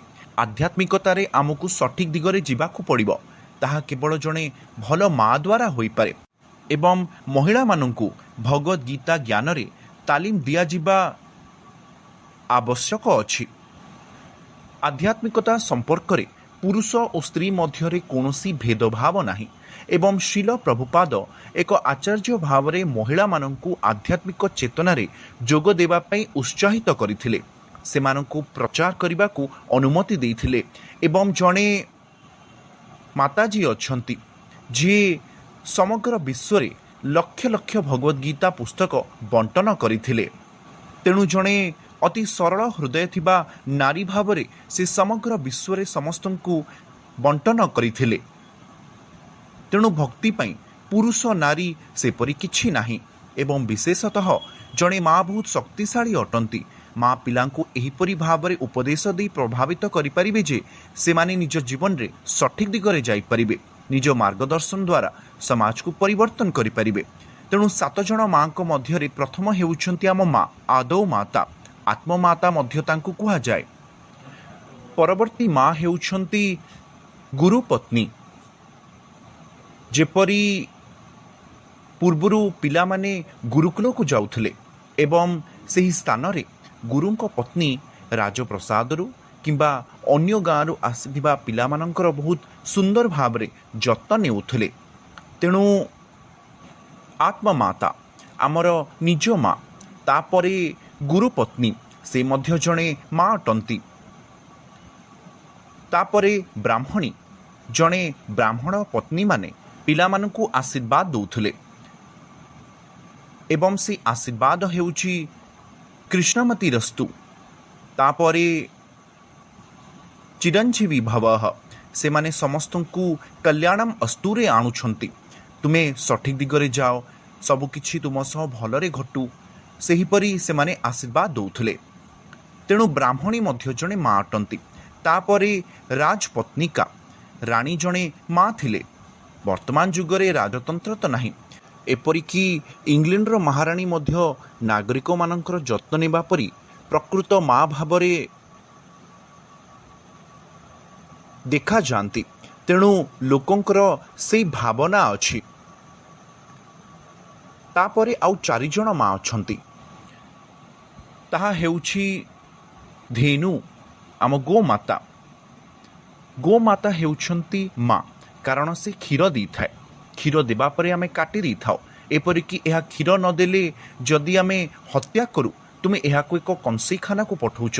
ଏହା ଯେପରି ତୁମ ମା ତୁମର ଜୀବନ ସାରା ଯତ୍ନ ନେଉଛନ୍ତି ଏବଂ ଏହାପରେ ବର୍ତ୍ତମାନ ମା ବୃଦ୍ଧ ଏବଂ ଅଦରକାରୀ ହୋଇଗଲେ, ତେଣୁ ତୁମେ କହୁଛ ସେ ମୋ ପାଇଁ ଆଉ ଆବଶ୍ୟକ ନାହିଁ।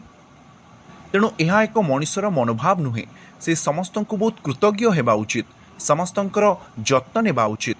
ଏପରିକି ଏକ ସନ୍ନ୍ୟାସୀ ସେ ପ୍ରଭୁଙ୍କ ନିକଟରେ ପ୍ରାର୍ଥନା କରନ୍ତି ଯେ ତାଙ୍କ ପରିବାର, ସମଗ୍ର ସମାଜ ସହ ନିଜ ମା, ତାଙ୍କ ପରିବାରର ଯତ୍ନ ନିଆଯାଉ।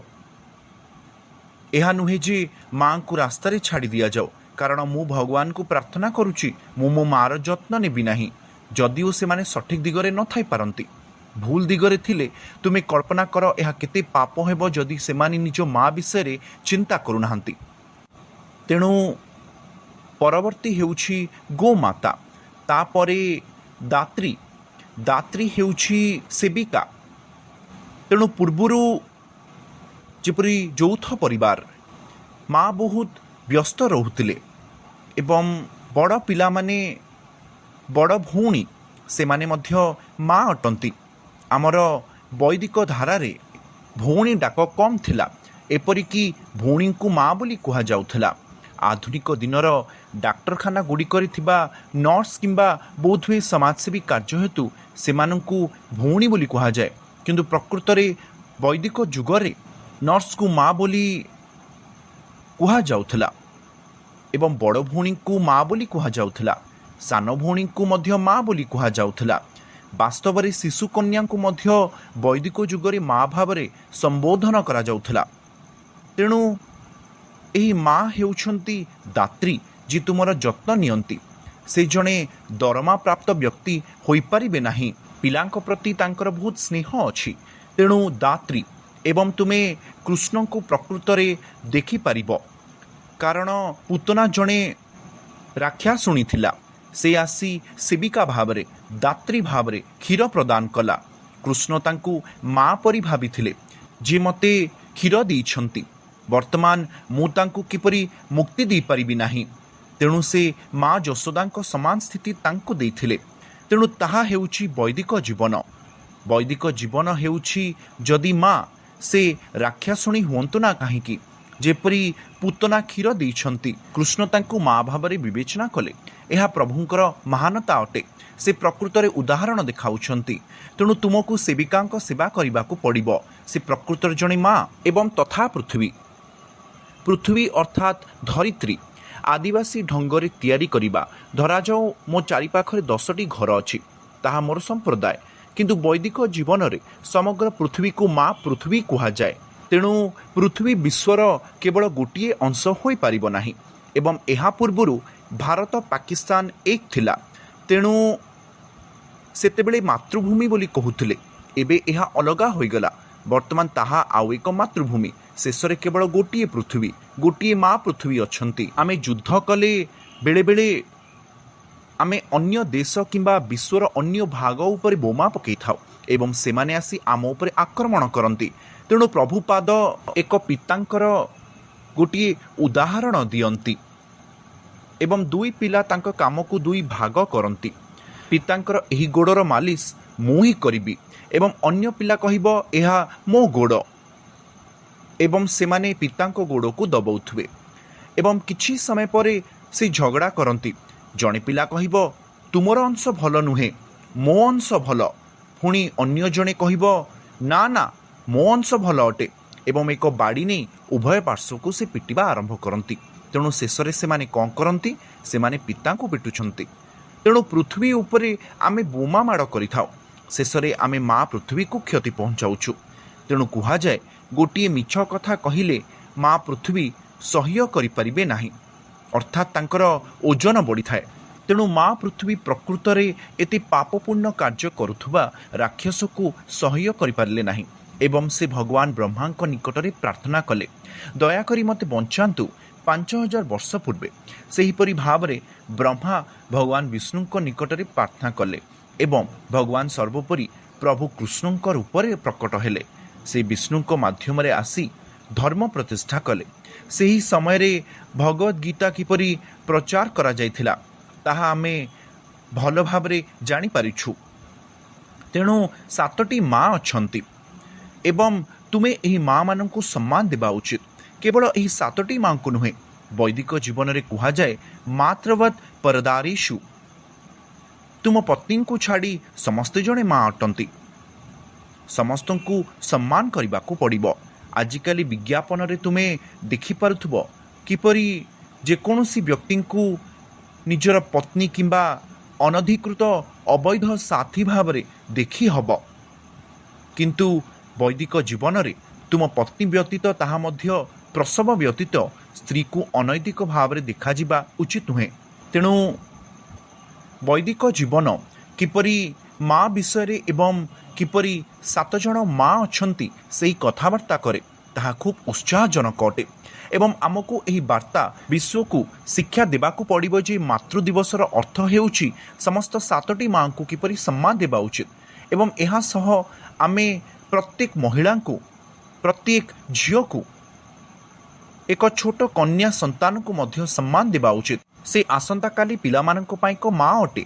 तेणु आमे जानिबा उचित एक शिशु कन्या को किपरि सम्मान देबा जे आसंता कालीर भविष्यत अटे एवं तांकु प्रकृत ज्ञान, आध्यात्मिक ज्ञान सह समृद्ध हेबाकू पड़िबो एवं तापरे से पिला मानकु सठिक शिक्षा दे पारिबो। एक शिशु कन्या को गर्भर एक छोट पिलार हत्या विषय रे शिक्षा दिया जाए, तेबे से बड़ हेबा परे भाबिबो मु निज पिला मानकु गर्भपात द्वारा किंबा कोनोसी अनैतिक कार्यकलाप द्वारा किपरि हत्या करि परिबी। तेणु मातृजीवन सेपरि नथिला। प्रकृत माँ सर्वदा भावुथिला जे गुरुतर परिस्थिति रे मते मरिबाकू दियो, मो पिला बाहर को आसीपारे। किंतु आजिकाली दुर्भाग्यवशतः एही प्रकारर परिस्थिति उपुजिछि। तेणु आमको वास्तव में मातृत्वर प्रचार करने पड़िबो। मातृ दिवस किंबा जेकोसी प्रकार रे हो, आमर वैदिक जीवन अत्यंत स्वतंत्र जीवन अटे। यह समस्त को किपरि प्रकृत माँ होई परिबो ताहा शिक्षा दिए, उदाहरण दे। तेणु आम समस्त को प्रकृत माँ र आशीर्वाद दरकार एवं आमे माँ राधाराणी को आशीर्वाद खोजु। आम पई राधा और कृष्ण जेतेबेले आमे हरे कृष्ण जप करू, हरे हेउछि माता सीता राम, हरे राम अर्थात माँ सीता। जेपरि तुमे भगवान जगन्नाथ निकट को गले आमे माँ लक्ष्मी निकट को जीवाकू पड़िबो। प्रभुଙ୍କ निकट को जीवाई यह एक सहज उपाय। तेणु से एक आभ्यंतरीण शक्ति एवं बाह्य शक्ति मध्य अछि जहाँ जड़े माँ अटे। किंतु माँ दुर्गा तुमको दंड देवे एवं से तुमको दंड देवाई उद्दिष्ट।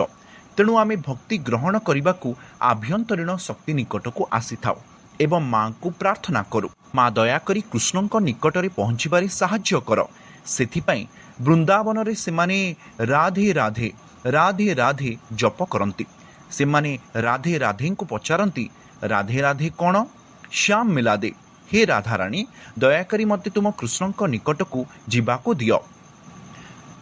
तेणु आमे माँ को, राधाराणी को, तांको पिला मानंकु एही मानविकता पई प्रार्थना करुछु। मनीष मध्यरे समस्त माँ को जे आमको एही भक्तिपूत पथ नेबाकू आशीर्वाद दियंतु। धन्यवाद। हरे कृष्ण।